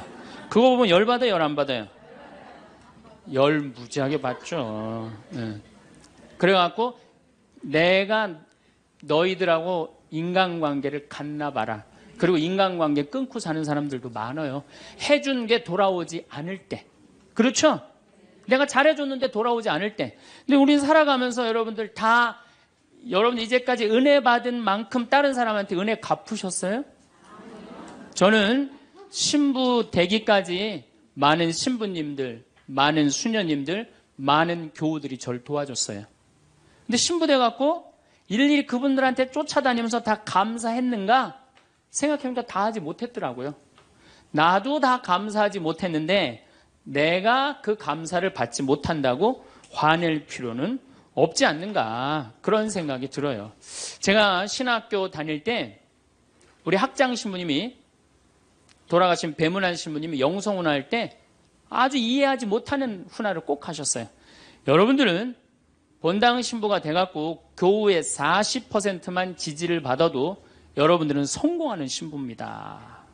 근데 전 신학생 때 이해가 안 갔어요. 신학생 때 왜 이해가 안 갔느냐 하면은 내가 신학생 때 인기가 얼마나 좋았느냐 하면은 막 방학 때 가면은 주일학교 애들이 막 매달려갖고 길을 못 갔어요. 지금이야 뭐 이상한 세상이 돼갖고 그러지 못하지만은 25년 전만 해도 애들이 신학생들을 얼마나 매달리고 좋아했어요. 초등학교 애들이. 중고등학교 애들은 내가 방학 끝나고 신학교 돌아가면은 애인 군대 보내는 것처럼 그렇게 섭섭하고 편지 보낸다고 그러고 학사님 보고 싶다고 그러고 본당에서 아줌마들은 나보면 죽어 좋아서. 그런데 신부가 돼갖고 교우의 40%가 나를 지지해주지 않는다? 신학생 때도 인기가 이 정도라면 본당 신부 돼갖고 인기가 더 높을 거 아니에요. 그래서 신학교 그 영성문화를 이해를 못했어요. 근데 막상 제가 신부가 되고 보니 교우의 40% 지지받는 거는요, 하늘의 별 따기보다도 어렵더라고요. 왜냐하면은 우리나라 지금 통계적으로 미사 참여율이 25% 나와요. 그러니까 정말로 그 신부님이 지지받는 신부님이다. 제대로 40% 지지받는 신부님이다. 그러면은 교우의 40% 미사 참여율 나와야 될 거 아니에요. 그러니까 교우가 1000명이라면 400명은 나와야 될 거 아니에요. 2000명이라면 800명이라면 나와야 되는데 2000명 중에 800명 나오는 본당은 없어요. 2000명이라면 한 500명 정도, 600명 정도 나와요. 많이 나와요. 우리나라 평균적으로. 그러니까 40% 지지받는다는 게 어려워. 예수님은 나 환자 10명 고쳐줬는데 몇 명 돌아왔죠? 1명 돌아왔어요. 그러니까 여러분들 주위에 있는 사람들 10명한테 잘해줬어.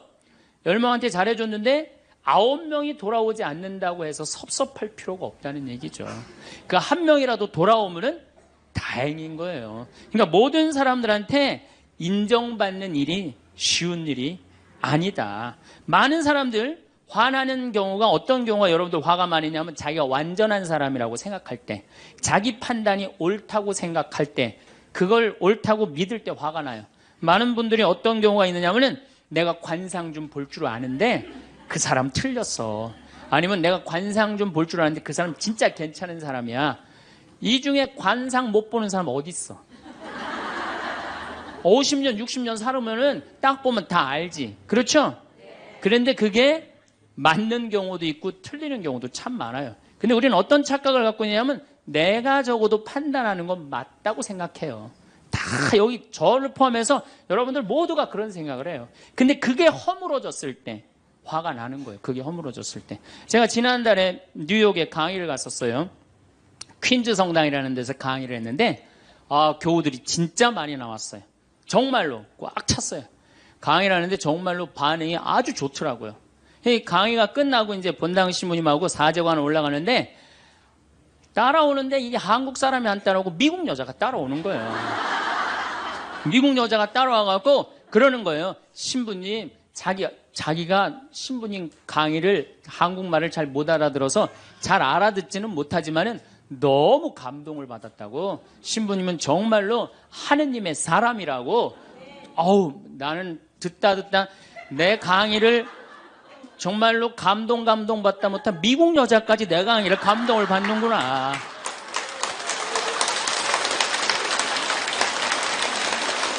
그래갖고 기분이 너무 좋아갖고 이제 그 여자하고 얘기를 하고 있는데 본당 신부님이 자꾸 나를 끄는 거예요. 사정안에 빨리 가자고. 나 지금 미국 여자하고 얘기하는데 지금 본당 신부님이 내 팔을 자꾸 끄는 거예요. 그래갖고 아니 신부님 나 좀 빨리 가자고. 그 본당 신부님이 가자고 그랬는데 어떻게 가자고 그랬더니 본당 신부님이 조금 지나가더니 신부님이 그러는 거예요. 신부님 저 여자 이거라고 이거.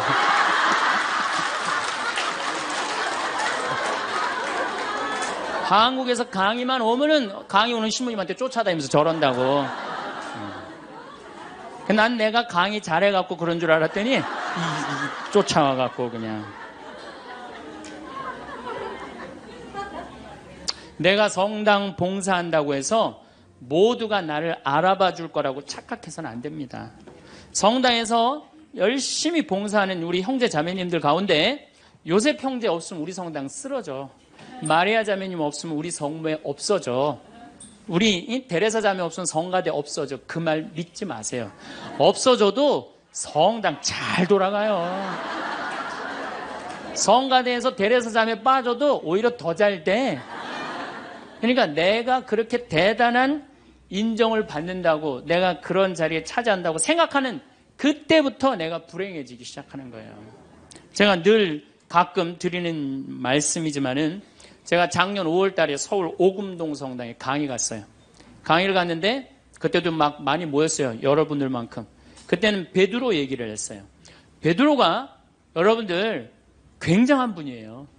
만약에 예수님한테 베드로가 없었다면 예수님이 없을 정도로 베드로는 예수님한테 절대적인 존재였어요. 막 그런 얘기를 막 하고 막 그러는데 교우들이 반응이 대단히 좋았어요. 그래갖고 이제 1강의가 끝나고 쉬는 시간이 됐는데 22년생 할머니야. 머리가 하얀 할머니가 자기가 돌아가신 추기경 형님하고 동갑이라는 거예요. 근데 추기경 형님이 항상 자기하고 친한데 동창이라고 그랬다는 거예요. 추기경 형님, 김수환 추기경 형님이. 근데 자기는 그때 할머니가 88살 정도 됐던 걸로 기억이 나요. 88년 동안 살면서 이렇게 훌륭한 신부님 강의 처음 들었다는 거예요. 이야, 내가 정말로 인기가 많은가 보다. 그래갖고 할머니가 신부님 손을 한 번만 잡으면 죽어도 여한이 없다는 거예요. 이제 이 나이에. 그래서 아유, 할머니 감사합니다. 그리고 할머니 손을 잡았는데 이 할머니 하시는 말씀이 난 오늘 우리 차동엽 신부님 손을 잡아서 죽어도 여한이 없다는 거예요. 차동엽 신부님 손을 잡아서.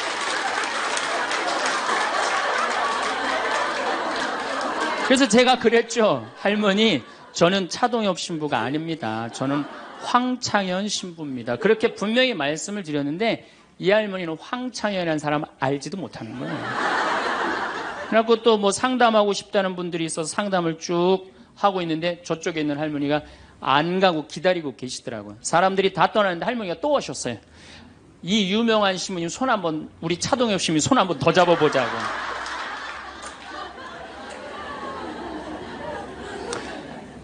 모든 사람들이 나를 인정해주지 않는다 하더라도, 모든 사람들이 나를 알아주지 않는다 하더라도 실망하실 필요 없어요. 그리고 우리가 인생 살아가면서 모든 사람이 나를 인정해주는 일은 없어요. 그러니까 여러분들 가운데 모든 사람이 나를 좋아해. 이분은 사실은 나중에 불행의 씨를 갖고 있는 분이에요. 화의 씨를 갖고 있는 분이에요. 10명 중에 몇 명만 나를 좋아해도 성공해? 4명만 좋아해도 성공한 거예요. 아니, 10명 중에 1명만 나를 믿어줘도 여러분들은 실패한 인생이 아니에요. 9명은 나를 인정하지 않을 수도 있어요. 근데 가끔 나는 우리나라 연예인들을 보면 안타까워요. 연예인들 막 인기가 좋잖아요. 인기가 좋은데 막 따라다니잖아요. 막 따라다니는데 그 연예인들 따라다니는 사람들을 보면은 많이 따라다녀 500명, 1000명이야. 그러면은 국민의 5천만 명의 국민 중에 1000명 따라다니는데 그 1000명 속에서 자기가 인기가 완전히 있는 줄 아는 거예요. 완전히 그 1000명 속에서 파묻혀갖고 4999만 9천명은 그 사람이 누군지도 모를 수 있어요. 그렇지 않아요? 여러분들 요즘 연예인들 막 때로 나와갖고 뛰어다니고 막 춤추는 거 보면 구분돼요, 안 돼요? 난 아무리 알아보려고 그래도 나도 이제 늙어가기 시작하니까 이게 누가 누군지 모르겠더라고요. 나하고 그 사람들하고 아무 상관없어. 그러나 연예인들은 그런 생각을 안 해요. 자기가 모든 사람들한테 인기가 있다고 착각을 해요. 그런데 갑자기 댓글에 그게 노래냐, 그게 춤이냐, 그게 연기냐, 이런 악성 댓글이 올라오면 그때부터 미치는 거예요. 그래갖고 그 악성 댓글을 올려봤자 내가 보기에는 정신 나간 사람이 올리거나 아니면은 자기 마음에 안 드는 사람 올리는데 많이 올려야 50명, 100명도 안 올릴 거예요. 자기를 좋아하는 연예인들은, 저 일반 대중들은 보통 한 5,000명, 10,000명 되면은 그런 악성 댓글을 올리는 사람은 10명, 20명도 안 될 거예요. 근데 그거에 스트레스를 받아갖고 목매갖고 자살하는 연예인들이 참 많아요. 그럴 필요 없다는 거예요. 최진실 씨가 세상 떠난 지 벌써 이제 2년 됩니다. 참 안타까운 연예인이에요. 나는 최진실 씨하고 나이하고 비슷한 연배. 우리 어렸을 때 인기 최고였어요. 정말로. 정말 앞으로도 더 연예 활동을 했으면 우리한테 큰 기쁨을 줬을 거야. 근데 최진실 씨를 좋아하는 사람은 국민이 나를 포함해서 한 3천만 명은 될 거예요. 근데 최진실 씨가 세상 떠날 때 악성 댓글을 한 사람 4사람밖에 안 돼요. 근데 너무너무 안타깝죠. 그러니까 우리가 살아가면서 여러분들도 여러분들한테 막 나쁜 소리를 하는 사람은 한둘이야. 근데 그 한둘도 내가 보기엔 제정신 가진 사람은 아니다. 그러니까 모든 사람들한테 내가 인정받지 못한다고 그래서 화낼 필요는 없다. 제가 17년 전, 벌써 18년 전이네요. 철산성당이라는 경기도 광명 보좌신부를 했어요. 보좌신부를 했는데 거긴 교우가 14,000명이야. 14,000명. 예비자 교리반을 딱 맡았는데 100명이 딱 있는 거예요. 새로 신부는 됐지. 그냥 교리 교환을 신학교 때 얼마나 공부를 열심히 하고 준비를 열심히 했어요. 100명이 있으니까 기분이 너무 좋더라고요. 그래서 그냥 교리를 그냥 얼마나 열심히 했는지 몰라요. 근데 한 달이 지났는데 늘어나도 전찬을 판국에 아니 이게 줄어들기 시작하는 거예요. 90명으로 줄어드는 거예요. 2달이 지났는데 80명으로 줄어드는 거예요. 3달이 지났는데 진짜 딱 반토막이 나더라고. 50명으로. 그랬더니 봉사자들이 맥주하고 안주를 사갖고 와서 나를 위로해 주는 거예요. 신부님, 실망하지 말아라. 원래 교리반이 이렇게 어중이 떠중이 다 떠나고 이렇게 오리지널만 3개월 지나면 딱 남는다. 그리고 실망하지 말으셔야 되는 이유가 수녀님 반은 더 떨어졌다. 그러니까 실망하지 말아라. 그때 제가 뭐라고 그랬냐면, 여러분들은 요한복음 6장도 읽어보지 않았느냐. 요한복음의 6장에 무슨 얘기가 나오는, 예수님이 5,000명 먹인 기적 얘기가 나와요. 근데 요한복음 4장에 보면 예수님이 죽어가는 고간의 아들을 살려요. 그냥 예수님 활동하자마자 첫 기적은, 요한복음에서 첫 기적은 가나에 술 많게 하는 기적이고, 두 번째 기적이 뭐냐면은 죽어가는 고간의 아들을 살리는 거예요. 그럼 죽어가는 고간의 아들을 여러분들 본당 신부가 새로 발령받아 와서 내 아들이 암으로 막 죽어가. 내 신부님이 가정방문 와갖고 내가 안수기도 한번 해볼게. 그래갖고 안수기도를 해줬는데 암으로 막 죽어가려고 그러는 아들이 살아났어. 그럼 그 신부님 인기가 본당에서 어떨 것 같아요? 성당 안 나오던 교우들도 그 신부님 구경하러 다 나올 거, 미사참례. 예수님 엄청나게 따라다녔어요. 그런데 요한복음 5장에 보면 예수님이 38년 동안 벳자다 연못에서 누워있던 사람을 지나가다가 측은한 마음이 들어서 일으켜 세워요. 근데 신부님, 우리 시어머니는 중풍으로 38년 동안 누워있었다고? 그럼 내가 또 한번 안수기도 해볼게. 가서 안수기도 했는데 시어머니가 38년 만에 일어났어. 그럼 본당 신부님 인기는 하늘을 찌르는 게 아니라 하늘을 뚫고 올라갈 거예요. 그 정도로 예수님 인기가 그렇게 좋았어요. 그래갖고 이 사람들이 예루살렘에서 예수님이 그런 기적을 하셨는데, 예수님을 갈릴레아 호수까지 몇 명이 따라가느냐 하면 5,000명이 따라갑니다. 자기네들 스스로 제자라고 그러면서 5,000명이 따라가요. 5,000명이 따라가는데 보니까 3일 동안 이 사람이 밥을 못 먹어. 그러니까 예수님이 빵 5개, 물고기 2마리로 5,000명을 먹여요. 그러니까 당시 유대인들이 뭐라고 그러냐면, 우리가 드디어 기다리던 왕이 왔다. 왕으로 억지로라도 모시자. 그래요. 그러니까 예수님이 딱 사라졌다가 저녁에 딱 나타나는데, 갈릴레아 호수에 나타나는데 성서에 25에서 30 스타디온 정도 배가 떨어져 있었다고 그랬어요. 그럼 완 스타디온은 얼마냐? 한 200m 정도를 완 스타디온, 한 스타디온이라고. 여러분들 스타디온이 어디서 온 말이에요? 스타디움이라는, 스타디움 한 바퀴를 돌고 있습니다. 그러잖아요. 그 스타디움이 성서에서 나오는 스타디온에서 나온 얘기예요. 그러니까 한 스타디온은 한 200m 정도 되는 거예요. 그걸 30 스타디온을 걸었다면은 얼마를 걸은 거냐면은 6km를 걸은 거, 무리를 쫙. 미치는 거죠. 사람이 무리를 걸은 거를 보면 미치지 않아요? 만약에 여러분들 내가 강의한다고 저 뒤에서 걸어서 안 들어오고 공중부양으로 떠서 쫙 들어온다고 생각을 해봐. 강의할 필요 있어요, 없어요? 잠깐 떴다가 그냥 쫙 나가면 그걸로 끝이지. 그러니까 당시의 유대인들은 예수님한테 완전히 반한 거예요. 근데 다음날 예수님이 이상한 말을 해요. 참으로 확 끼얹어요. 내가 진실로 진실로 너희에게 말한다. 너희가 사람의 아들의 살을 먹지 않고 그의 피를 마시지 않으면 너희는 생명을 얻지 못한다. 그러나 내 살을 먹고 내 피를 마시는 사람은 영원한 생명을 얻고 나도 마지막 날에 그를 다시 살릴 것이다. 내 살은 참된 양식이고 내 피는 참된 음료다. 군중들이 눈이 동그래요. 여러분들은 살 먹고 피 먹는 얘기 하도 많이 들어서 안 이상하죠? 그런데 다른 종교인들이 우린 예수님 살 먹어, 예수님 피 마셔, 그러면은 어떻게 생각할 것 같아요? 식인종 아니면 드라큘라 둘 중에 하나예요. 예수님 피 먹는 거면. 그러니까 당시의 유대인들이 뭐라고 그러냐면, 이 말씀은 듣기가 너무 거북하다. 누가 듣고 있을 수 있겠는가? 그러니까 그러면서 떠나요. 그러니까 예수님이 당신의 말씀을 두고 투덜거리는 것을 속으로 아시고 그들에게 이르셨다. 이 말이 너희 귀에 거슬리느냐? 그리고 성서에 이렇게 우리에게 말합니다. 이 일이 일어난 뒤로 제자들 가운데 많은 사람이 되돌아가고 더 이상 예수님과 함께 다니지 않았다. 다 떠나간 거예요. 말을 알아듣기 너무 어렵다고. 그러니까 이제 예수님이 이제 딱 12명 딱 남아있는 거, 어떤 무식한 어부 12이 눈을 동그랗게 뜨고 예수님을 쳐다보는 거예요. 예수님이 이때 뭐라고 그러냐면은, 너희도 떠나고 싶으냐.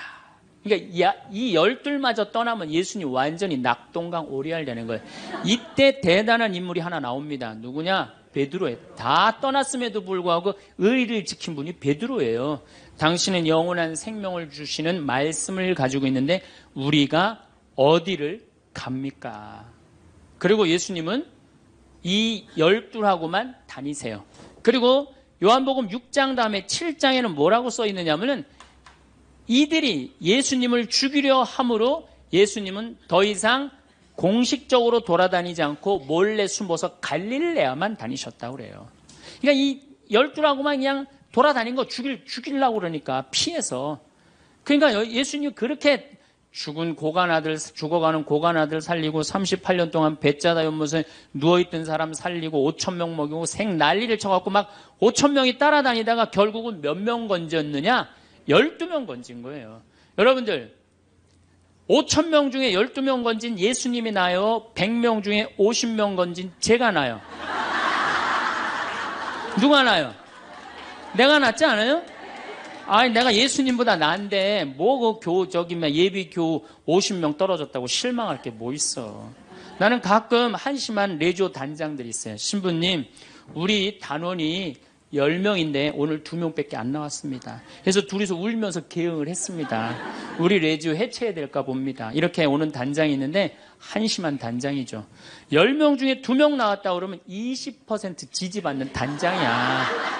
자, 5,000명 중에 12명 남긴 예수님이 나요? 10명 중에 2명 나온 단장이 나요? 누가 나? 단장이 훨씬 나은 거예요. 또 요즘 우리나라 구역 반모임 활성화를 위해서 굉장히 많이 노력하죠. 근데 많은 경우 반장님들, 구역장님들이 실망해요. 우리 구역이 10세대인데 3세대밖에 안 나온다. 4세대밖에 안 나온다. 이렇게 실망하는 분들이 굉장히 많아요. 그러면은 10세대 중에 3세대나 4세대 나오면은 이건 본당 신부보다 난 사람이에요. 예수님보다는 뭐 더 난 사람이고 실망할 필요가 뭐가 있어. 예수님 뭐라고 그러냐면 너희 중에 단 두세 사람만 모여도 내가 그곳에 함께 있겠다. 그러면 됐지 뭐 이렇게 욕심이 많아요. 그러니까 여러분들 모든 사람들한테 인정받는 건 쉬운 일이 아니고 인정받으려고 할 때 우리 인생이 피곤해지고 화가 난다 이거예요. 제가 2년 전에 평화방송에 강의를 한 2달 정도 했어요. 많이 한 것도 아니에요. 2달. 그런데 정말로 인기가 대단하더라고. 막 전화가 얼마나 오는지. 특히 천주교 교우들은 의외로 전화를 안 하더라고. 개신교 성도들이 얼마나 전화를 많이 하는지 몰라요. 신부님 너무너무 설교 좋다고. 예. 천주교 교우들은 왜 전화하느냐 하면은 천주교 교우들은 원래 입이 무겁잖아요.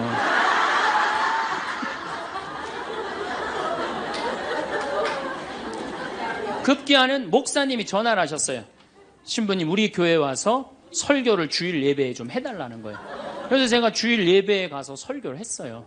그때 이번에는 천안에서 스님이 전화를 하셨어요. 우리 절에 와서 설법을 해달라고.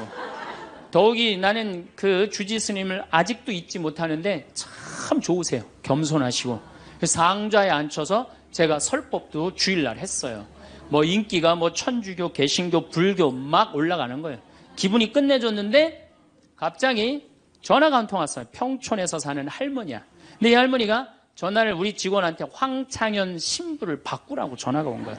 근데 문제는 황창현 신부님을 바꾸라는 건 좋은 말 하려고 전화한 거예요. 근데 황창현 신부를 바꾸라는 건 따지려고 전화한 거예요. 전화를 딱 받았더니 당신은 정의구현 사제단이냐 딱 그렇게 물어보는 거예요. 그래서 난 정의구현 사제단이 아니다. 그랬더니 정의구현 사제단도 아닌데 왜 운하를 반대하느냐. 우리나라 경제가 살려면 운하를 해야 된다. 젊은 신부가 경제도 모르고 사회도 모르고 정치도 모르는 신부가 방송에 나와서 운하가 안 된다고 1시간 동안 떠들면 되겠느냐. 그리고 당시 수원교구 주보에다가 운하 안 된다고 한 달을 주보에다 써내는데 그 60만 명, 70만 명이 있는 주보에다 그런 글을 쓰면 되느냐. 그리고 당신 앞에 행복론 강의도 하나도 재미없었다. 나와서 방송 나와서 강의하지 말아라. 그래서 전화를 다 끊는 거예요. 제가 기분이 좋았겠어 나빴겠어요? 기분은 나빴지만 그 할머니 때문에 화를 주체하지 못해서 내가 목을 매갖고 자살을 해야 되겠다. 이 생각은 안 했어요. 생각이 다 틀린 거예요. 생각이 틀리고 상황이 다 틀린 거예요. 내 강의를 듣는 사람이 10,000명이라면 10,000명 중에 5,000명은 나하고 생각이 같을 수 있어요. 근데 5,000명은 나하고 틀릴 수 있어요. 5,000명이 틀리다고 그 5,000명 때문에 화낼 필요는 없다. 아, 나하고 틀릴 수도 있구나. 이렇게 생각하면 마음이 편안하거든요. 근데 그런 것 때문에 뭐 화를 내고 열낼 일이 뭐가 있어요. 또 한 번은 내가 노인에 대한 강의를 했어요. 우리 이제 안 죽는다. 우리 이제 100살까지 산다. 110살까지 산다. 그러니까 자식들한테 재산 물려주지 말고 다 여러분 위해 쓰다가 죽어라. 그리고 통장에 얼마만 남기면 되냐? 500만 원만 남겨라. 500만 원만. 그렇게 마음껏 쓰다가 죽을 때는 돌아다니다 지치면은 그냥 죽을 땐 꼴까닥 죽어라. 네, 이렇게 강의를 했더니 정말로 할머니들이 이번에는 전화를 무지하게 하는 거예요. 너무너무 내 노년을 확실히 알려줘서 고맙다고. 이번엔 순천에 있는 할아버지가 전화를 하셔서 신부님, 저는 70 먹은 노인인데 침례 교회를 다닙니다. 근데 신부님 강론을 듣고 가슴이 뻥 뚫렸다는 거예요. 내가 남은 인생 30년이나 남았는데 어떻게 살아야 되는지 너무너무 잘 들었다고. 근데 신부님이 다음 주에 이제 돈 다 쓰다가 꼴까닥 죽는 방법을 알려준다고 그랬는데 그 주간에 당신이 어딜 가갖고 못 들었대, 내 강의를. 그래갖고 꼴까닥 죽는 방법을 알려달라고 전화를 했더라. 이야, 정말로 순천의 할아버지도 나한테 전화를 기분이 너무너무 좋더라고요. 근데 하느님은 참 짓궂게도 그 전화 끊자마자 이번에는 저 부산에서 전화가 왔어요. 황창현 신부를 바꾸라고. 전화를 딱 받았더니 당신이 황창현 신부냐고. 내가 황창현 신부라. 당신 요즘 왜 그런 강의를 방송에서 나와서 해서 집안을 평지 풍파를 일으키는 거야. 그러니까 내 강의를 듣고 시어머니일 거예요. 시어머니가 내 강의를 듣고 며느리를 불러서 한 소리 한 거지. 나 안 죽는데더라. 너 나 위에서 쓰다가 나 통장에 500만 원만 남길 테니까 나한테 유산 받을 생각 꿈도 꾸지 말아라. 그렇게 이제 얘기를 한 거야. 그러니까 그냥 열받으니까 나한테 전화를 한 거죠. 그런 강의 하지 말라고. 그리고 그 다음에는 한마디 더 하더라고요. 당신 강의하는 거 재수없다고 그랬죠.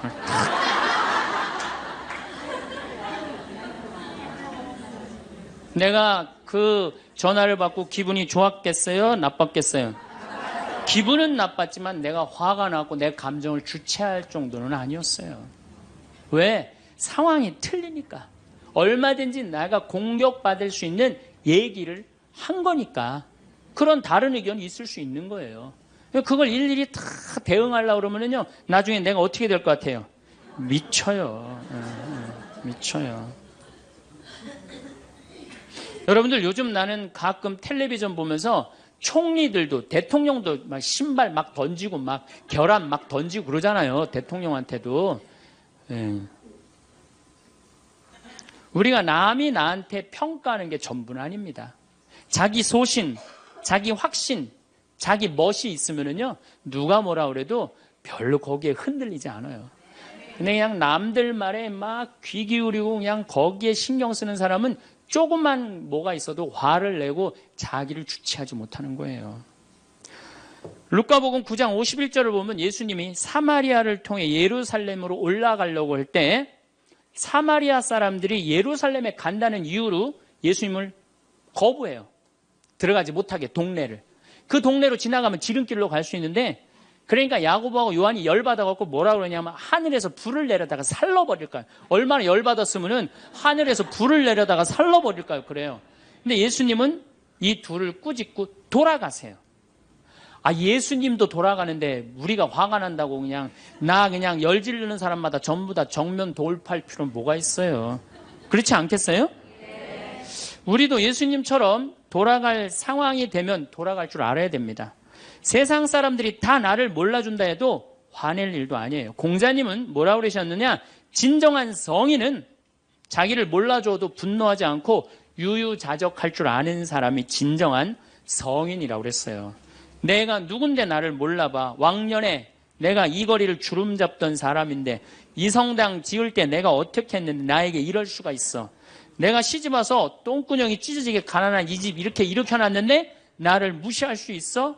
이렇게 자꾸 자기 도취에 사로잡히면은요, 나중에 다른 사람하고 부닥치게 되고 잘난 척하게 되는 그런 꼴이 된다. 그런 꼴이에요. 여러분들 반대로 모두를 사랑할 수 있어요? 내가 모든 사람들한테 사랑받을 수도 없지만은 반대로 사랑할 수 있느냐? 다 사랑할 수 있어요? 쉽지 않죠? 내가 본당 신부 해보니까 다 사랑하는 사람이 있긴 있더라고요. 누가 다 사랑하느냐면 머리에 꽃 꽂은 여자가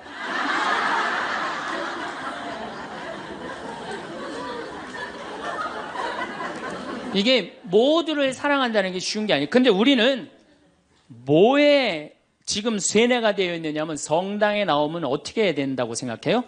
모두를 사랑해야 된다고 생각하지 않아요? 나를 괴롭히는 사람, 나를 미워하는 사람, 나한테 힘들게 하는 사람 다 사랑해야 된다고 생각해요? 그렇게 생각하잖아요.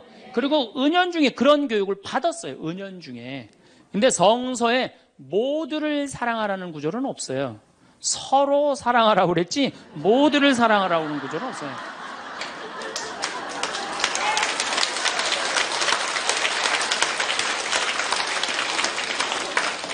그러면은 이 모두를 이 사랑하는 게 얼마나 어려우느냐 요 얘기만 하고 다음 시간에 얘기하도록 하겠습니다. 사람은요 동그란 사람이 있고 네모난 사람이 있고 세모난 사람이 있고 별난 사람이 있어요. 그렇죠? 근데 꼭 사람 중에 삐죽한 사람이 있어요. 삐죽한 사람. 말 한마디라도 꼭 아프게 하는 사람이 있어요. 그래갖고 내가 이제 마음 먹고 파마를 싹 했단 말이야. 마음 먹고. 그래갖고 이 동그란 사람이 파마를 딱 했는데 삐죽한 놈이 딱 와서 한마디 합니다. 파마를 왜 그렇게 했어? 얼굴이 떡판 같아 보이잖아. 그럼 이 동그란 사람 피가 뚝뚝 떨어져요? 안 떨어져요? 뚝뚝 떨어지는데 동그란 사람 특징은 뭐냐? 남한테 싫은 소리 하면 안 되는 줄 알고 있는 거예요. 그러니까 동그란 사람이 그렇게 내 가슴에 피가 떨어지면 한마디 해줘야 될 거 아니에요. 내가 떡판이든 뭐든 네가 무슨 상관이냐 이렇게 얘기를 해야 되는데 동그란 사람은 파마를 왜 그렇게 해서 얼굴이 떡판 같잖아. 그러면 동그란 사람이 뭐라고 그러냐면 그러게 해다 보니 그렇게 됐네. 그리고 어디 가서 울기 시작하냐면 성당에 가서 울기 시작하는 거예요. 예수님 저 삐죽한 여자가 나보러 떡판이래요. 근데 예수님 당신이 정말로 십자가에서 참고 인내하고 용서하고 사랑했으니까 나도 참고 용서하고 인내하고 사랑할게요. 그래갖고 그냥 겨우 어떻게 주체할 수 없는 걸 다스려갖고 고해성사를 봤어. 고해성사를 봐갖고 용서를 했어. 자기하고 예수님하고 신부님하고는 화해를 했는데 그 삐죽한 사람하고는 화해했어 안 했어요? 삐죽한 사람은 찔렀는지도 모르고 몰라요. 그 사람 피가 흐르는지도 몰라요. 그런데 더 동그란 사람 미치는 건 뭐냐면 그렇게 찔러놓고 딴 데 가고 막 헤헤거리고 또 수다 떨면은 동그란 사람이 속으로 무슨 생각이 들어요? 넌 웃음이 나오니? 난 지금 피가 뚝뚝 흐르는데. 가을이 돼갖고 그냥 또 그냥 마음 먹고 성당을 나왔는데 삐죽한 놈이 동그란 사람한테 한마디 또 합니다. 아니 요즘 남편이 돈 못 벌어? 옷을 왜 이렇게 후줄그리하게 입고 다녀? 그러면 또 피가 뚝뚝 떨어지는 거야. 이 동그란 사람 여러분들 삐죽한 사람 만나야 돼? 만나지 말아야 돼? 만나면 안 돼요. 이 삐죽한 놈 누구 소개시켜줘야 되냐면 별난 놈 소개시켜줘. 별난 놈. 찔러도 안 나오는 별난 놈.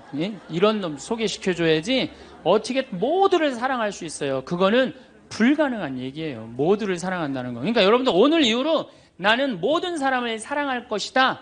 그러면 나중에 누가 망가지냐면 내가 망가져요. 네, 모두를 사랑하면서 자기가 완전히 망가지는 거예요. 모두를 사랑하면서 기쁨은 다행인데 모두를 사랑하면서 그걸 끌어안느냐고 속에서 부글부글 끓어. 그냥 화가 꽉 차 있는 거죠. 그러면은 다음 시간에 정말 모두를 사랑하는 일이 얼마나 어려운 일인지 이야기 나누도록 하겠습니다. 황창현 신부님의 화가 나십니까? 일부 명강의 재밌게 보셨나요? 신부님께서 말씀하신 내용 중에 화를 다스려야 한다는 말씀이 인상 깊었던 강의였어요. 화가 날 때 참고 마음을 다스리는데 도움이 되는 명언 공유 드립니다. 마하트마 간디 눈은 세상을 눈먼자로 만들 뿐이다. 달라이 라마 화를 내는 것은 뜨거운 석탄을 손에 쥐고 있는 것과 같다. 그것은 당신을 태울 뿐이다. 마크 트웨인 화를 참을 수 없는 사람은 나약한 사람이다. 화를 내지 않을 수 있는 사람은 강한 사람이다. 에피테토스 당신을 화나게 하는 것이 아니라 그것에 대한 당신의 생각이 당신을 화나게 한다. 엘버트 아인슈타인 화가 나면 입을 닫고 마음을 열어라. 세네카 분노는 이성을 멀리하는 것이다. 윌리엄 아서워드 화가 나면 열을 세고 매우 화가 나면 100을 세라. 벤저민 프랭클린 화를 참는 것은 좋은 일이지만 이해하고 용서하는 것은 더욱 좋은 일이다. 마하트마 간디 화를 내는 것은 자기가 옳다는 것을 증명하기 위함이 아니라 자기가 잘못을 인정하지 않으려는 것일 뿐이다. 화를 다스리는 데 도움이 되길 바랍니다. 건강과 평온한 함께. 감사합니다.